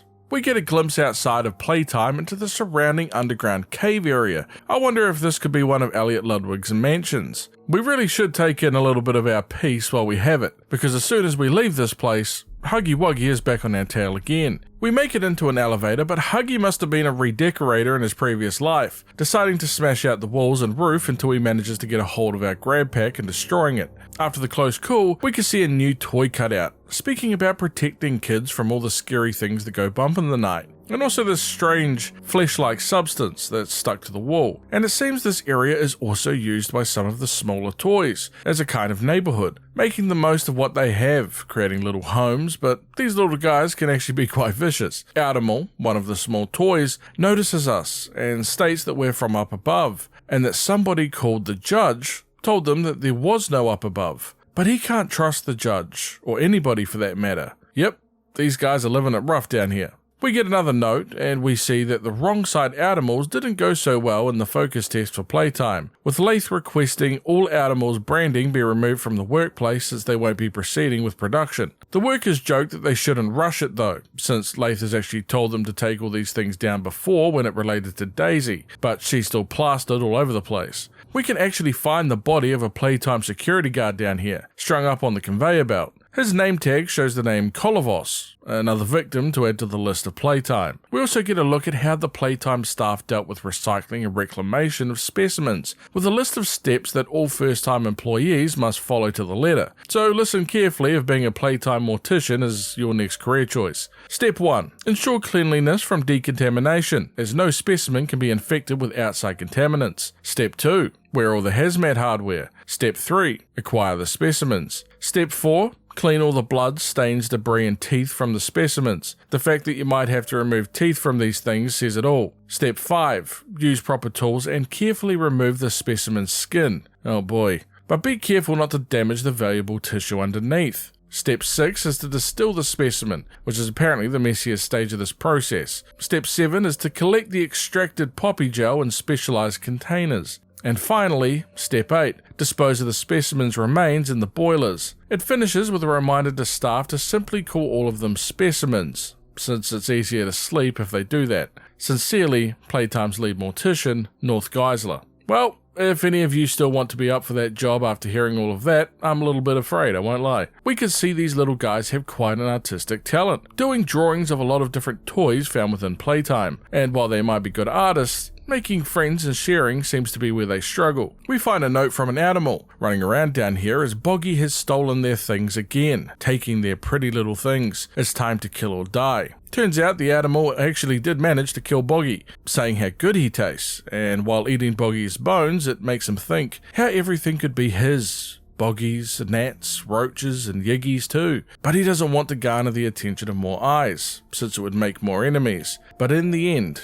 all of their marrow all taste the same. We also have a cassette tape of Poppy and Kissy Missy while they were hiding from Prototype's hunters near the end of Chapter 4. Poppy tells Kissy that their friends are all gone and apologizes, saying that it was an ambush and somehow they knew that they would be there. As Kissy is crying, Poppy states that they need to call Ollie, before saying that they could be scared together and holding on to each other, just like always. The animals down here have even decided to set up a little community in the morgue. The fact that there's even a morgue down here is bad enough, but like I said, they are very territorial. Thankfully, we are saved by one, called Giblet. He recognizes us as the person that everybody has been talking about, the one that put Mummy in the grinder and gave the cat a nap. Down here, they call us the Playtime Butcher. He asks us how Poppy is doing and the others at Safe Haven, but quickly moves to a better spot to talk. He points out that he knew Poppy back before everything happened here, and can't believe that Poppy was going to blow this whole place up. Her heart was in the right place, but she's been behind the glass for too long. We begin hearing sounds as the room fills with the red mist. Giblet is immediately surprised, saying he never comes down here normally, but goes on to hide. Turns out that the Prototype has come to visit, killing one of the animals before continuing on his way. Once gone, Giblet points out how worked up we must have made the Prototype, since he would never come down here normally. By the way, Giblet is the guy that we saw in the cardboard cutout earlier, with the voice line about protecting kids from the things in the dark. We get to see Giblet's workplace and home, essentially. It's not much, but he doesn't plan on being down here forever. He points out that everything is a tragedy until it's meant to be.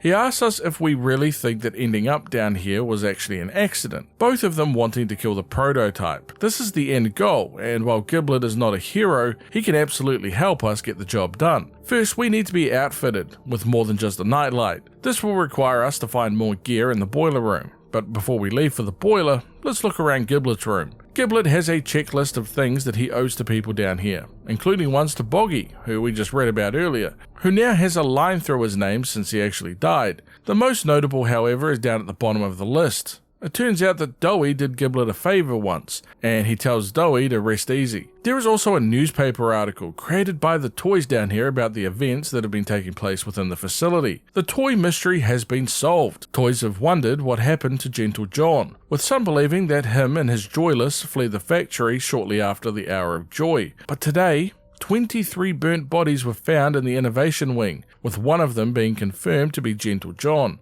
John refused to fight for us during the Hour of Joy. Spare no tears for him and the Joyless. There is no hope for us above, states the toy liberator, the Prototype. A vigil for Gentle John will be held on Joy Day, and all toys are encouraged to attend. I need more issues of this toy newspaper immediately. We see a poster up on the mirror in Giblet's room, a poster of how he used to look before his injuries. When you take into account that he put it there to block his current reflection to see his old self, it's actually quite heartbreaking. I mean, old Giblet has clearly been through the trenches, covered in stitches, missing an eye, and much more. Keep your head up, little buddy. The first stop is the security area where we find another cassette tape. Bobby Bearhug is telling Giblet to kill them all and be done with it, rather than trying to tie them up. Giblet asks what these people actually truly did to them. They are warehouse workers. None of them even went into play care, before saying that they should just leave them. We hear the prototype arrive, as Bobby Bearhug points out that Giblet tied up the survivors because he's soft. This angers the prototype, telling him to kill the prisoners, with Giblet saying how he can't do it. The prototype reminds him that we all agreed,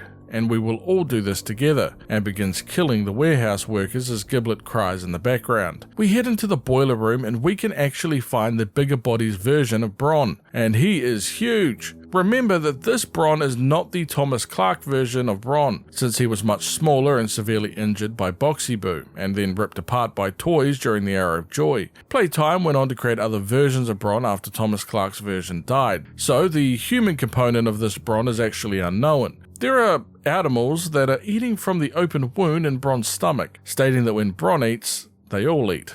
Ugh. We take a new grab pack from his mouth and give him a pat before moving on. Throughout, we can find these animal toys, which are essentially collectibles. Nothing of note from a lore perspective, but I will take a moment here to share the failed Playtime toy line that is used for much of the little toys running around this level of the facility. First, we have Bindle Boogie. In its normal form, it sports a big smile and a plant theme, while its inverted form keeps the colour scheme but looks more like green ooze rather than plant-based. Next is Blanky Blanks, who really does live up to the name. The creative and design team really put in minimal effort for this one. Even its inverted form is bland. Dizzy Boo Boo rocks a cat theme, with bandages mixing in the Egyptian mummy aesthetic. You really see it more in its inverted form, even though it looks like Dizzy Boo Boo just fell down 20 flights of stairs. Then there's Doodle Bones. Elephant? Won't lie, this one has me puzzled, but his inverted form is kinda like a punk rock skeleton. Nice mohawk. Goober Guts sports a purple cat-like form with a headband, and its inverted form is honestly just chaos. The mouth is half gone with rabbit-like ears and brain-like patterns on its left side and patchwork on its right side. Loopsy Noodle rounds out the list for the normal ones. A pink toy with long ears and turns into a butterfly ball when it's in its inverted form. The leader, or the head of the animal's toy line, is Bubby Chums, seen here behind the toy line, and rocks a bone-like theme in its inverted side. Personally, I would have liked to have seen these guys get released. We find another cassette tape that shows us when Prototype found Poppy hiding in her room after the rebellion that she started. She's crying,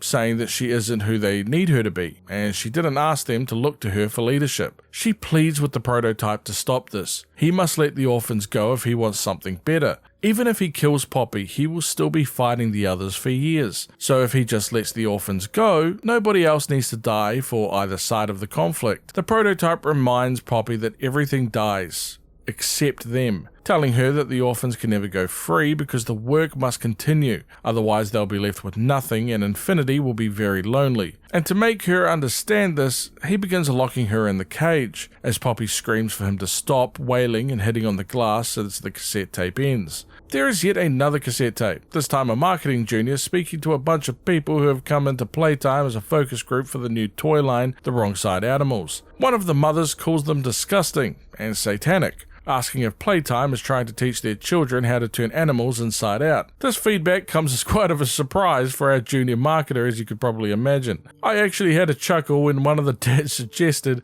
that the toys come with a skateboard, as if that would save these demonic little things. Another mother states that she thinks the toys are in bad taste, and it's all very Jeffrey Dahmer. Well, that's about as bad of a review you could possibly ever get for a line of children's toys, let me tell you. We continue through the boiler room and end up in the biodiversity labs.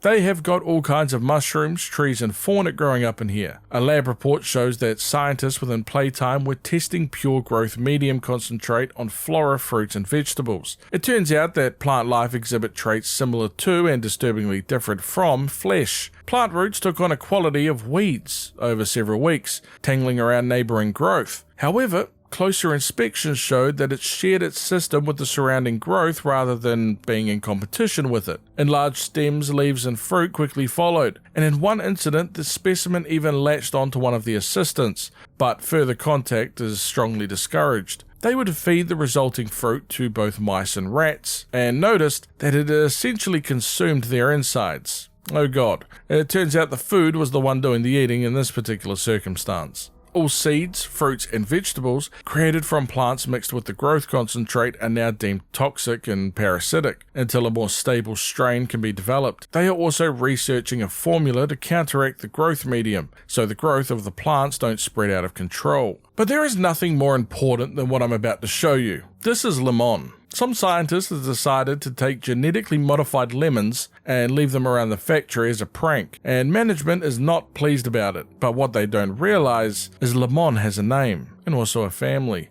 Once finished in the biodiversity labs, we decontaminate and head further into the factory. We can find a note from Dr. Chloe Arkins. She's sending a letter to her 8-year-old daughter Julie and husband David. She is missing both of them while working here at Playtime, but she promised them an update on the kind of people that should be meeting here at the lab. Most scientists here are quiet, keeping to their work, but a little sad when you talk to them, which is a little odd. There is this initial group that everybody else is built around, called the Brain Trust. They were a relic program from the 60s called the Young Geniuses program, with the head of them being Harley Sawyer. Chloe tells her family that they would hate him. He lets others break their backs and then congratulates himself on the good work that he did. She admits to her husband that this job offer was a weird one, and understands that he is worried about her, but she really believes in this, since Playtime sold her a vision that really means something, possibly everything. She wants to make a real difference, and wants her daughter Julie to be proud of her. She promises to be home for her 9th birthday. We reconnect the power to this area,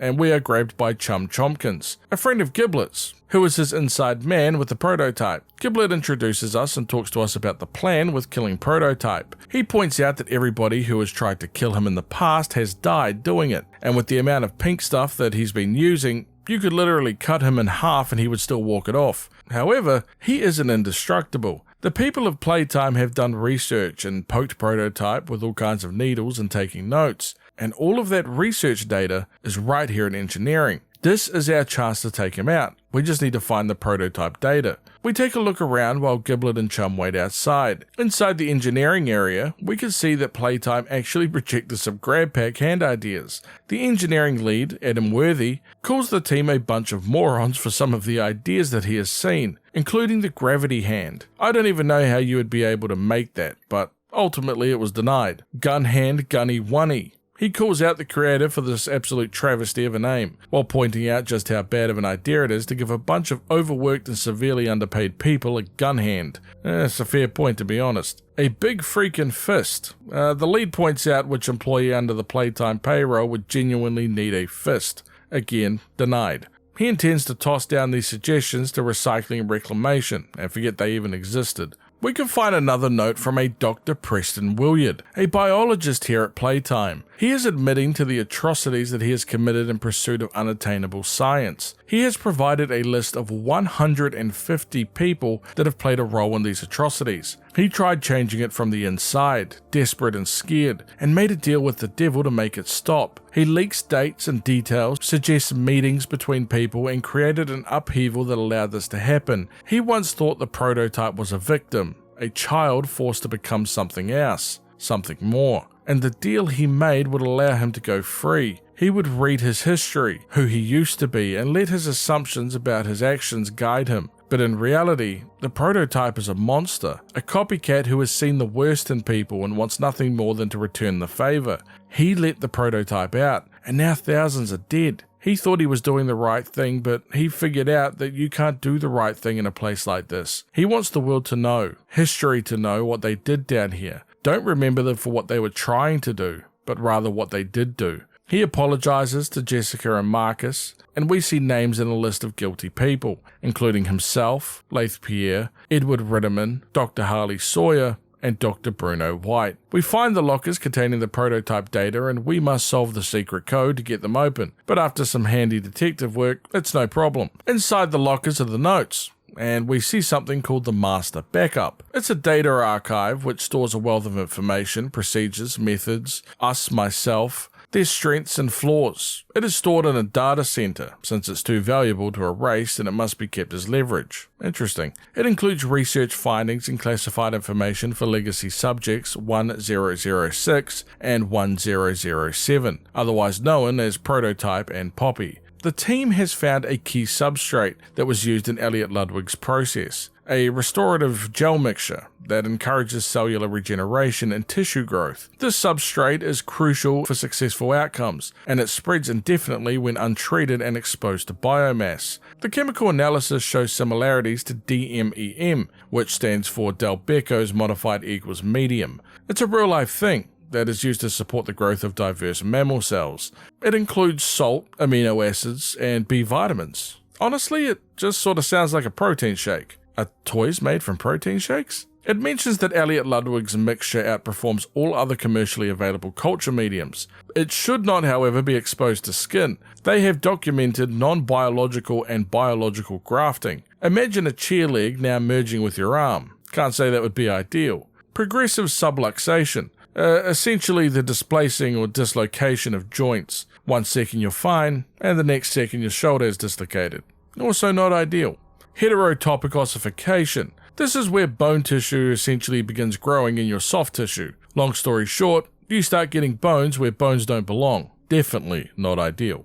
Also hives and multisensory distortion. TLDR, don't touch the damn protein shake. I mean Ludwig's formula. The team has managed to recreate the medium in a lab environment, and are now able to create, modify, and neutralize the compound. This is the same medium that scientists were using on plants, fruits, and vegetables. We can see that the rest of this information on the gel is stored in the data center, so we now know where we need to go. We can also find a letter to Laith Pierre from Dr. Sawyer. It mentions that he has had a breakthrough during his latest attempt at neural mapping. He was able to successfully record and reconstruct brief subjective moments from their subject's short-term memory. He wants to scale the practice. Think about how many subjects they could pull from Home Sweet Home, maybe 50% of them. If they use the mapper, they could completely reconstruct a subject's psyche based on prior imaging. And if they have the proteins and the lipids, they could simply duplicate their subjects. They would never have to worry about a shortage of test candidates ever again. Our job now is to head back to Giblet with the prototype data. But on our way back, we find another cassette tape. It's a conversation between Eddie Ritterman and Laith Pierre. Eddie is getting back to Laith about his concerns regarding the head of shipping. Laith calls him a people's champion, which now has too many noses sniffing around. But if they deal with him now, they will make him a martyr. Eddie suggests another way. He wants to promote Mr. Lovitz, since he won't be the people's champion if he's one of them. Let's up his pay, give him a new title, maybe a new parking spot, and even give him a car too. Let everybody think that he sold his soul to this company. He points out that their friends in Tokyo are almost up to speed, and at this rate, this factory won't even be their main focus in a few short years. He tells Laith that he'll be coming to do an evaluation later this month, and tells him not to burn the place down while he's gone. Laith states that this place feels more like a powder keg every single day. We also pick up on Giblet's radio frequency as he's talking to Chum. He mentions again how Poppy's plan was to blow up the entire factory and how much he disagrees with it. He also says that Poppy doesn't know what happened to them, and he won't be the one to tell her. In this case, them likely meaning the missing orphans. He is also sorry about what happened to Dowie, but you know how he was. Giblet always said that it was safer down here in recycling, and it turns out he was right. We make it back to them and give Giblet the data. He mentions a tram and reanimation that should get us to the IT department of Playtime for the rest of the data. Chum is unwilling to attempt to get us there as the two argue, with Giblet asking if he is fine just being the prototype's errand boy now. He does end up apologising and suggests maybe going through Sweet Street as we hear Prototype approaching. Chum quickly grabs us as Giblet goes to hide, and Chum places us inside of his stomach, which is also kind of his mouth, but to hide us.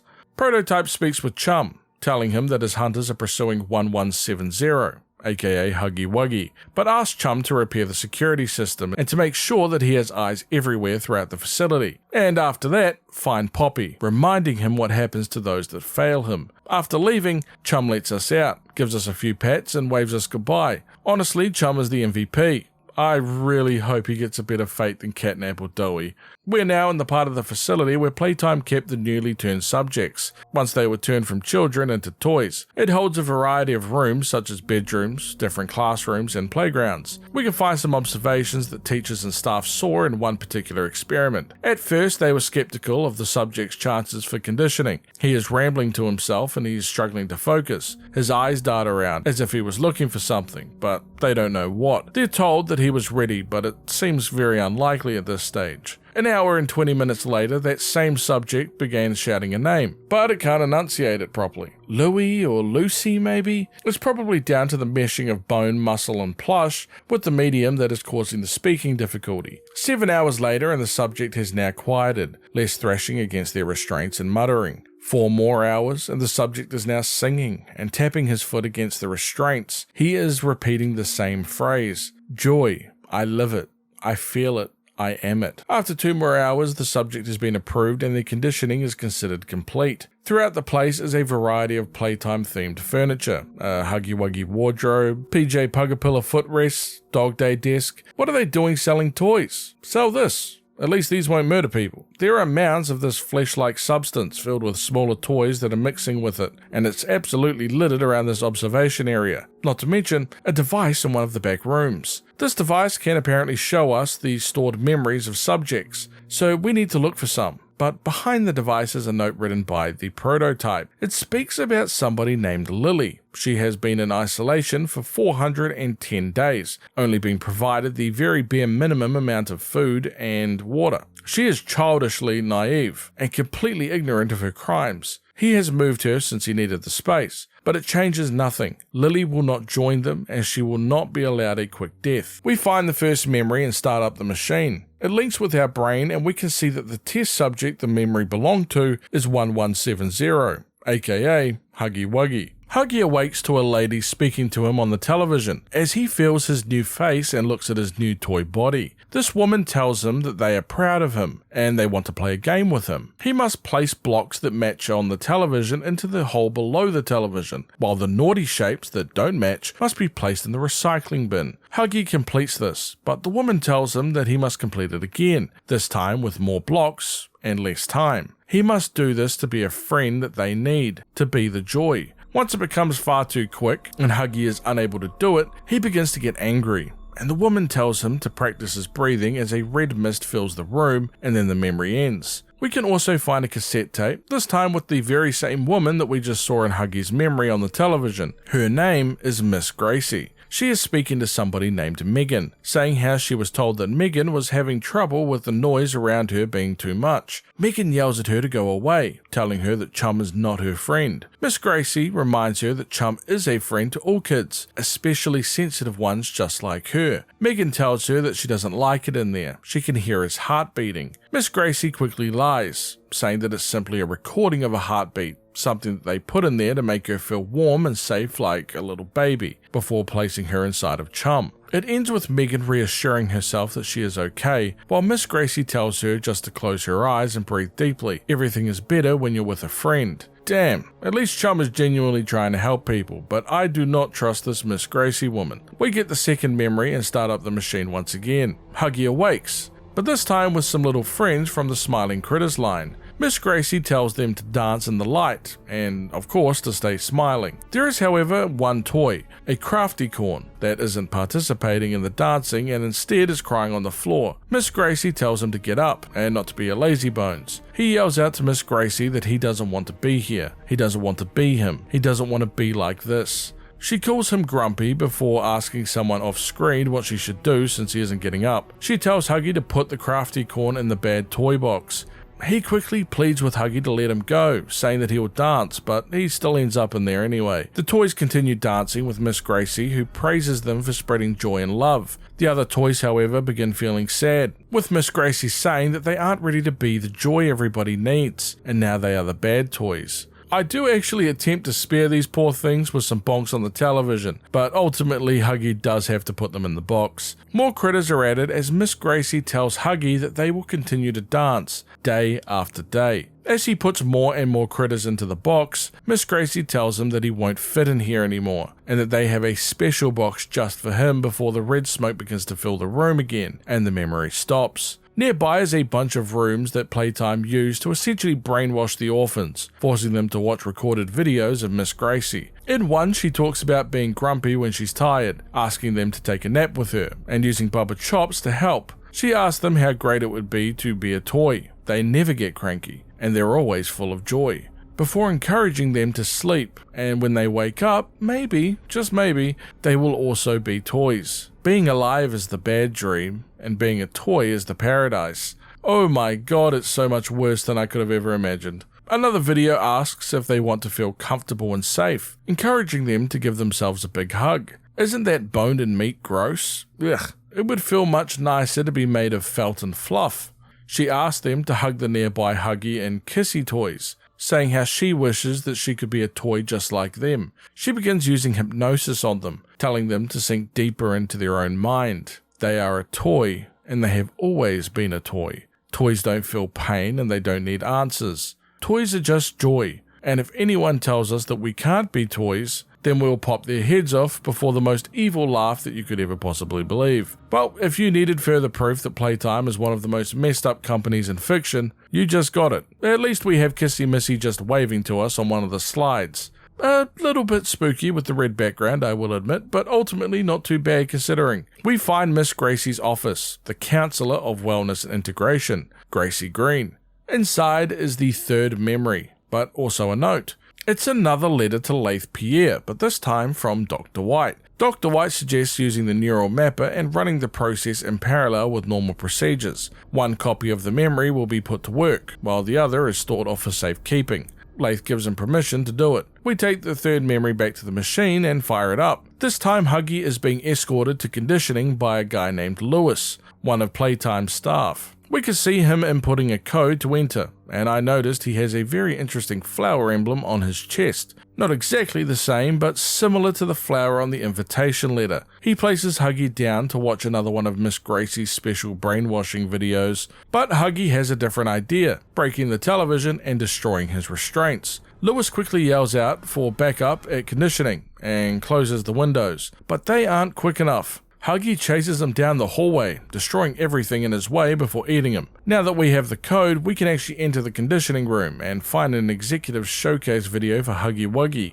It's a slideshow of his cells, his teeth, and some pictures of him during his containment stage. Really does look like he's enjoying himself. It mentions how aggressive he gets under stress before we see Kissy Missy with him as the video cuts out. Well, speak of the devil, I for one do not want to go out the way Lewis did, so it's time to run. Really fast. Turns out Huggy is actually quite fast himself, and just before he can kill us, a nearby projector shows a picture of Kissy Missy, which gets his attention. That is now our goal. We must open up a nearby door while keeping Huggy distracted so he doesn't murder us. Fun.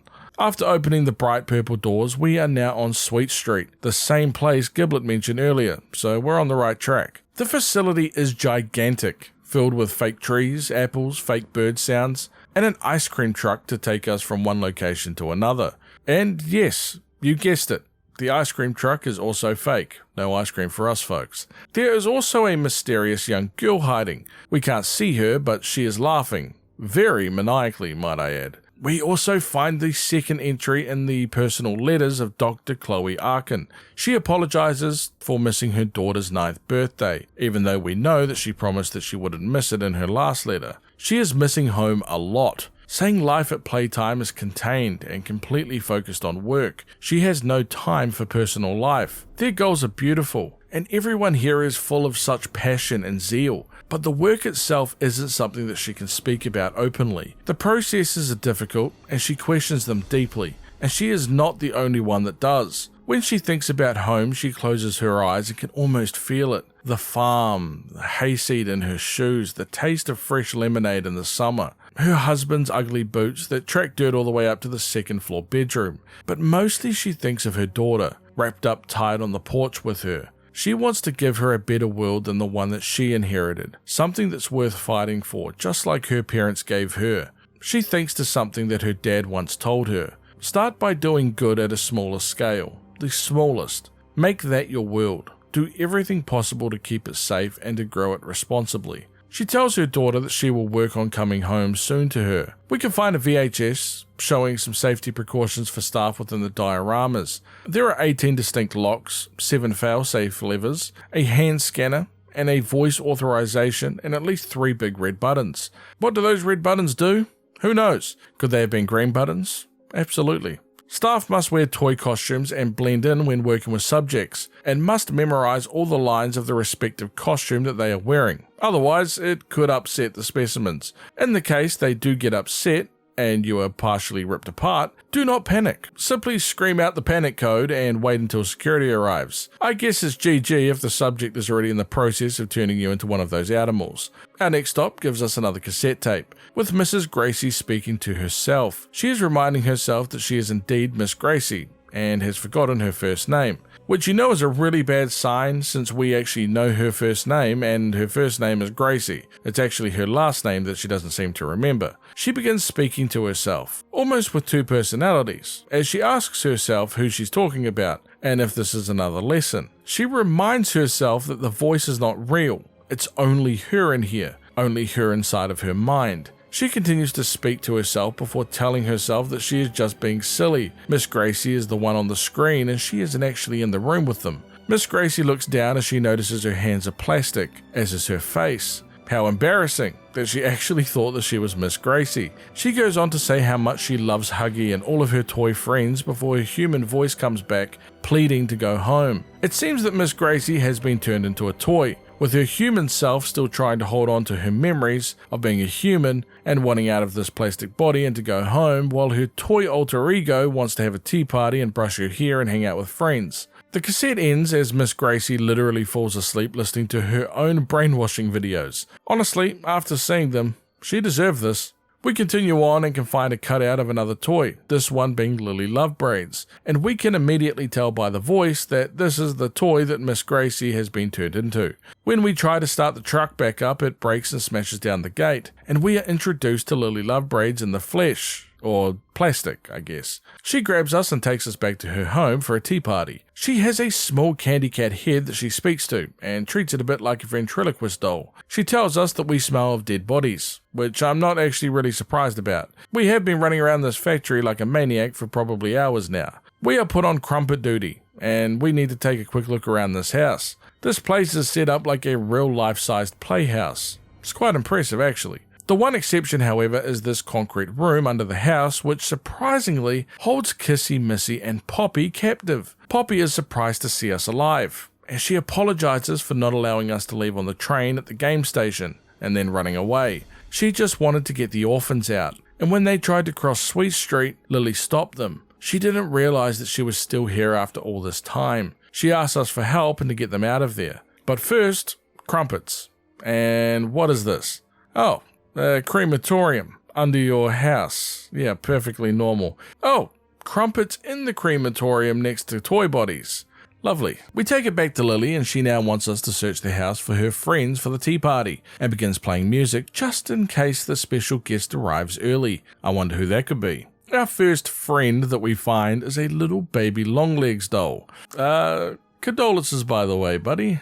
There are numerous things to find while exploring the house, including an observation log of Sweet Street by a Dr. Jessica Newman, within a secret room that was used to observe Lily's house. We see that the subject was placed into the constructed home environment and displayed signs of stress, pacing around, heavy breathing, and avoiding closed corners. It would regularly look for exits, which suggests that it didn't view the habitat as its own. It also doesn't acknowledge researchers when they remain inside the enclosure, as long as they have costumes maintained and their observation rooms remain undetected. They will continue the use of red smoke sedation and keep monitoring. 2 months later, its movements are less frantic and it navigates the space with confidence. It finds comfort in what it believes to be its home. It also believes that friends around it are genuine members of its social group, very similar to the children in play care, and it also welcomes the red sedation gas. The Doctor is still worried about its stability, since it relies so heavily on the illusion. A single branch collapses and all the trust that they've created goes with it.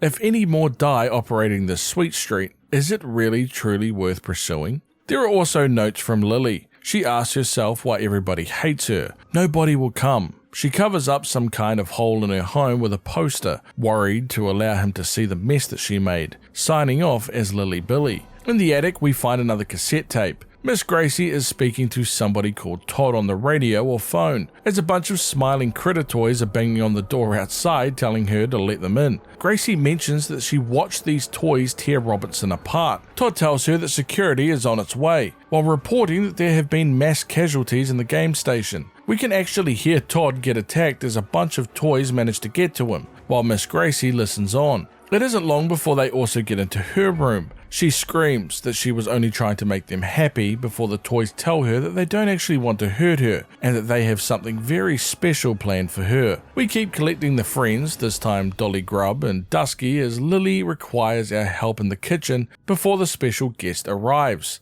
We do some cleaning up and end up finding a secret room upstairs and managing to find the poster that Lily used to hide something. Turns out it was an access hole to the outside of this fake home. More importantly, it leads us to her bedroom, which is actually locked from inside the house. We make a pretty crazy discovery. Inside of her bed is a human skeleton, surrounded by Playtime plushies, and judging by the ID card next to it, this is the body of Miss Gracie. Now that her consciousness is within Lily, I guess her real body was left in the bed. Lily arrives, strangely, speaking to her own old corpse, telling it to go back to sleep, and begins looking around for whoever got into her room. Considering Kissy, Missy and Poppy are in a dungeon cell and we are literally the only other person in the house, I think the culprit is pretty obvious. We see another journal entry from Lily. She speaks about how a dance and song play in her head every single day, and she wants to live like any good toy should. To love like Miss Gracie says to love. But all these other toys, they just scream and cry whenever they look at her. They look at her like she's the bad toy. But everything changed when she found it in the pit, tossed down with the garbage. She is referring to Miss Gracie's body, by the way. Well, technically her own body. She would brush her hair and dress it up. Her one true friend, after all. It was the sound of her voice that she was born from, the voice she hears singing when she's alone.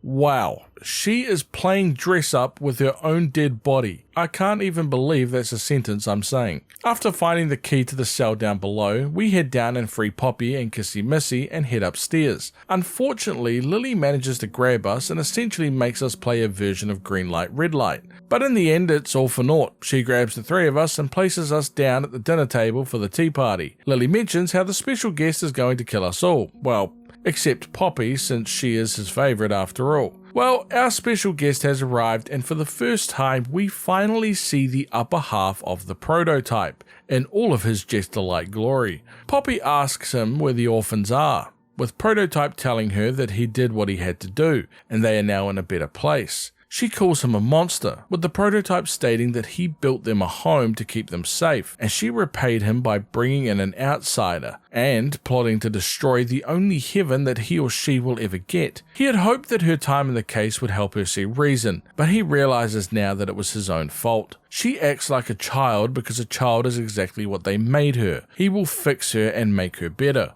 He cracks Poppy's porcelain face as Kissy Missy screams out. He looks at us calling us the Playtime Butcher, wondering what we would look like wrong side out. No thank you? Kissy Missy gets up and rips out a cable from Prototype's stomach in anger, causing the room to fill with red gas. He flees as Kissy Missy chases after him. We now need to escape Lily, using the fake clouds as a way out, and also using these fake clouds to deal with her. That is one heck of a fall. Let's hope that that's the end of old Miss Gracie. Giblet manages to find us nearby, saying that he isn't a hero, but he wants to check up on Poppy. We see some pretty significant damage to her face, with Giblet telling her that they will find a way to fix her. Poppy is surprised by Giblet's appearance, asking him what the Prototype did to him. Giblet points out that the things that they did to them doesn't need to be who they are. The overall plan remains unchanged. We need to get to the tram here in reanimation to ultimately find the backup data in IT. There is another cassette tape. This time it's none other than Playtime creator Elliot Ludwig speaking with somebody called Oliver. He tells Oliver that he would never presume to know how he is feeling, but he's here to talk if he wants to. We can hear Oliver talk, and it's the Prototype. He tells Elliot that it was always about her, never about him and his better place. She is all that he ever talks about. Elliot tries to console him, calling him his boy. Oliver bites back, telling Elliot that he can no longer call him that. Ollie is gone, and he's a test run, a prototype. And when Elliot gets her back, he would just pick up a hammer like the rest of them did. Elliot understands that nothing can go back to the way things used to be, but he can still be a family if he wants. And he thinks that Oliver and her would actually get along very well. Oliver asks if he can meet her, with Elliot telling him that he can soon. He hopes. Well, when we found out that Ollie was the prototype, it was a lot more literal than I realized. I always imagined that Ollie was a made-up name, or a voice that the prototype had taken over the years to mimic. But in reality, his actual name was once Oliver. The she that Oliver mentions is clearly Poppy, but this conversation has clearly taken place between the creation of 1006, the prototype, and 1007. Poppy. There is another tape within the reanimation facilities, which has Poppy gel filling the walls. Prototype is interrogating a toy that has knowledge about the 23 missing people, and this toy has knowledge about it. After the hour of joy, Gentle John and many others were afraid of the prototype, and they wanted to go. He asks where they've been hiding, Playcare, Game Station, or the factory. The toy tells him that they are gone, and that they went to the outside. Prototype wants to know the names of everybody that knows about this, and hurts the toy, which begins giving up names. Roxy, TT, Tamago Turtle. Prototype points out that the toy also knows, and nobody must know about the 23 that made it outside, and kills the toy. This is interesting, since we saw in the toy newspaper that Gentle John and 22 others' remains were found within the facility. Was that a lie, or did they actually make it to the surface? We have some experiment notes that show us some of the earliest experiments here at Playtime. Experiment number 4 had pus and bubbling on the plush skin. Its throat gurgled as he drew his first breath, and his stitches unraveled with wild eyes. Its bone, meat, and blood oozed onto the table as he drew his second breath, and by his 6th breath, he was gone. The growth medium is resisting its imposed limits, as they wonder how it was controlled. Experiment 8 was submerged in tanks, and giving the concentration while they were submerged. Turns out that this is kind of working, as biology becomes more pliable. Dr. Sawyer's contributions are proving useful with experiment 15. Its eyes are wide, while stitching holds and its limbs flail. It screams that it burns, blood spilling from its mouth and its eyes turn to glass. Holy heck, dude. When they cut the experiment open, they found all of its muscle, bone, and medium growth completely gone. The negation formula is as hard to control as the regular one. It consumes. The growth medium wants to grow while the negation formula wants to destroy. Experiment 28. They have medium bonding while controlling growth with the negation formula.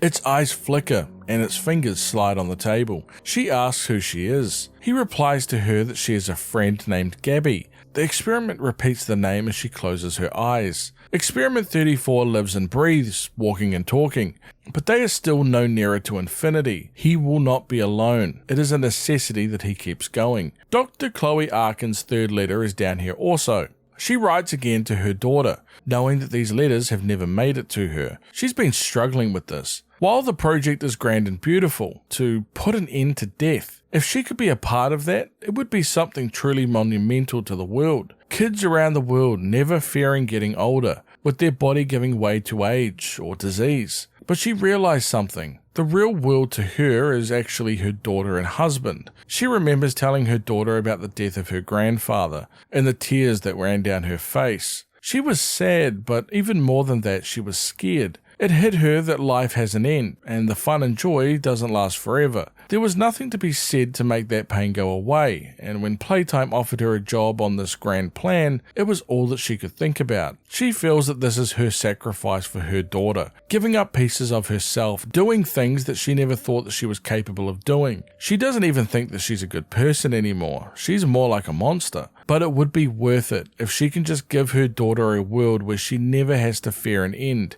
Start by doing good at a smaller scale. Make that your world. She will do good by that world, and she will do it for her no matter how bad that makes her. We find a room that shows a little bit about the things that Dr. Arkins might have been referring to. These toys are still breathing, by the way, while bits of them are being removed from this machine. This place continues to get worse and worse. We put them out of their misery and see a VHS tape about how to maintain your human, courtesy of Playtime. Younger subjects have more plasticity, and you must then dismember the subject. Oh god. modify them as desired, and afterwards they are now in a better place. We can find a project proposal that can be found for Experiment 1468 for the Bigger Bodies Initiative. They have made changes to the material used in the creation of Experiment 1468. Each strand of hair will now be horsehair, taking advantage of its strength, durability, and flexibility, as well as artificial bone construction and various other biological materials. The neural integration protocols have shown a promising responsiveness in the trials, showing a cognitive link to her hair. Lily's mind will be able to manipulate every single strand of hair as if it were her own limb. There are also some shipping and inventory manifests, dating back to July of 1995. It mentions a Project Broader Horizons from the US, and a Project Garden World Play Park in Asia.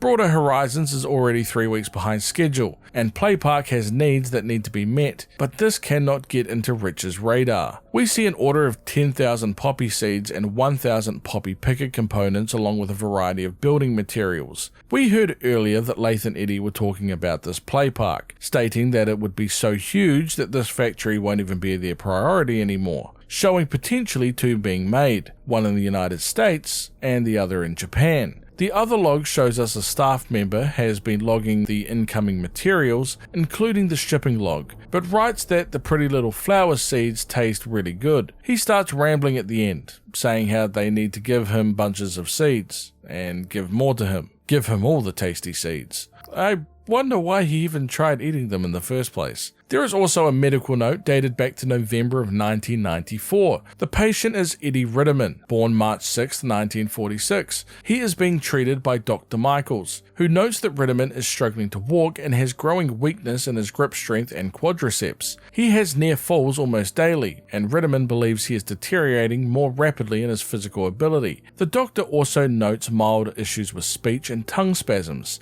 The doctor believes Ritterman has Kennedy's disease, which is causing a deterioration of the muscles near his spine. Kennedy's disease, by the way, is incredibly rare, and it causes muscle weakness and wasting. Finally, we have a journal entry from Lath Pierre. He mentions how they were hiding down in play care. If it wasn't for the Theodold Grambold accident, they probably would never have found them, or Elliot Ludwig's body for that matter. Theodore's friend won't speak to anybody except this girl. However, 1007 from Elliot's notes is much more cooperative. She introduced herself to him as Poppy, not just the doll, but the girl of which the doll was made after, Poppy Ludwig. She remembered him, how they met, she has the same voice and everything. He was unnerved that Poppy was traumatized by the whole ordeal. He wonders how it's possible. That girl's been gone a long time. His investigator dug up some stuff from an office that Elliot had hidden away, torn pieces of paper, but he doesn't know what it is. One thing he does know is that something big is going on under their noses, and whatever it is might have gotten the old man killed. And just like that, we have finally got confirmation that Poppy is Elliot Ludwig's daughter, Poppy Ludwig, who has kept her memories from when she was a child. We continue through the facility before being blindsided by Huggy Wuggy. We of course start running towards the tram where we see Kissy Missy, who thankfully stops Huggy Wuggy in his tracks. The two at first look hostile, but Kissy manages to calm Huggy down and comfort him. The only thing that seems to keep him calm, to be honest. Unfortunately, as Huggy shows the first sign of kindness, he is stabbed in the back by the prototype, while also stabbing Kissy. We can also see Huggy, Kissy, and Mummy Longlegs' arms at his front that have now been connected to his own body, not to mention Catnap taken up his back. We get onto the tram, with the prototype following close behind, and let me tell you, this guy can take some real punishment. We jump from the tram after freezing the prototype to the crashing tram, and even that isn't enough to do anything. He chases us down as Giblet and Poppy make a run for it, but he catches us and stabs us in the back, picking us up and putting us into a container filled with that flesh-like substance. We begin sinking into the gel as we hear Poppy's voice as memories start coming back to us, saying that if we should ever come back, years later, our conscience finally getting the better of us, may we descend into the darkness and dust before welcoming us home. Despite stating that he isn't a hero, Giblet saves us from the container. He doesn't know what happened to Kissy or where Poppy's gone, but he joins us when we look for the backup data. We head into the data center, finding the backup computer, and when we activate it, we see that Harvey Sawyer is back once again, and alive. And that is the entire timeline of Poppy Playtime so far. I really hope you enjoyed the video and found it informative. If you made it until the end, please write Playtime in the comments down below so I know. Remember to like the video as it helps out the channel a bunch and allows other people to see it as well. And subscribe for more Poppy content and other lore content in the future. Until next time guys, peace.